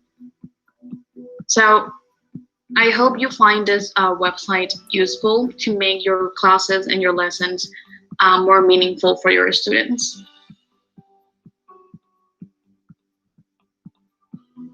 So these are some of the resources that we found incredibly useful for our online classes.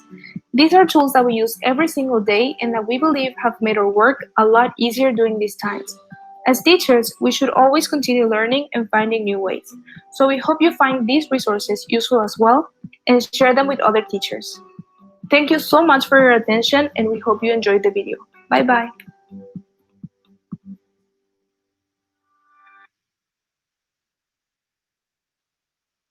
And that was it. Thank you everyone who joined in and watched the video. Thank you to the students who were able to put this together. Incredibly invaluable resources for our lessons. And I would like to remind the audience that tomorrow we have the second day of the symposium, and there will be so many interesting presentations dealing with translation, research skills, and also translanguaging. And please follow the Instituto Superior de Lenguas, both on Instagram, follow us on YouTube and on Facebook. And now, just before closing this up, I would like to remind you that there are also videos done by students. You will find them in the YouTube channel. Today, some videos premiered, and tomorrow we will premiere some others. And that's it. Professor Valentina, you would like to add something else? Well, I'd just like to thank everyone once more, everyone who participated, as offer their time and effort for the presentations. All of them were really valuable, I think, for the community. Also, I would like to thank everyone who's been participating over Facebook Live and offering their comments and questions. And we hope to see you tomorrow. And as Jessica said, please don't forget to follow us on all our social media, Facebook, Instagram, and YouTube. Especially if you still have some time before you go to sleep, you can visit the YouTube channel and attend some of our student videos. They've made a huge effort to produce these, and we will be sharing them on our Facebook and Instagram pages over the course of the next week as well, individually, so that you can enjoy them. And last but not least, if you find something that you like, please don't forget to share it. So make sure you share our page, our different pages in our YouTube channel and the specific videos. Thank you very much, and then we will see you tomorrow. Bye-bye, everyone. All right, I think we are off Facebook. Well, thank you, Jessica. You were awesome. Christian was messaging me. He's like, "Oh, all the technical issues. I don't think I could have done it." And he was like, "Oh, hopefully, let me see. I have Facebook here, so maybe we don't appear talking on the Facebook." Yes, your video live has ended. We are done. It stays on Facebook, and I'm also recording this, so I'm going to receive the the recording link. Yeah, you have to stop the recording also, so that otherwise you will have to cut it to share it.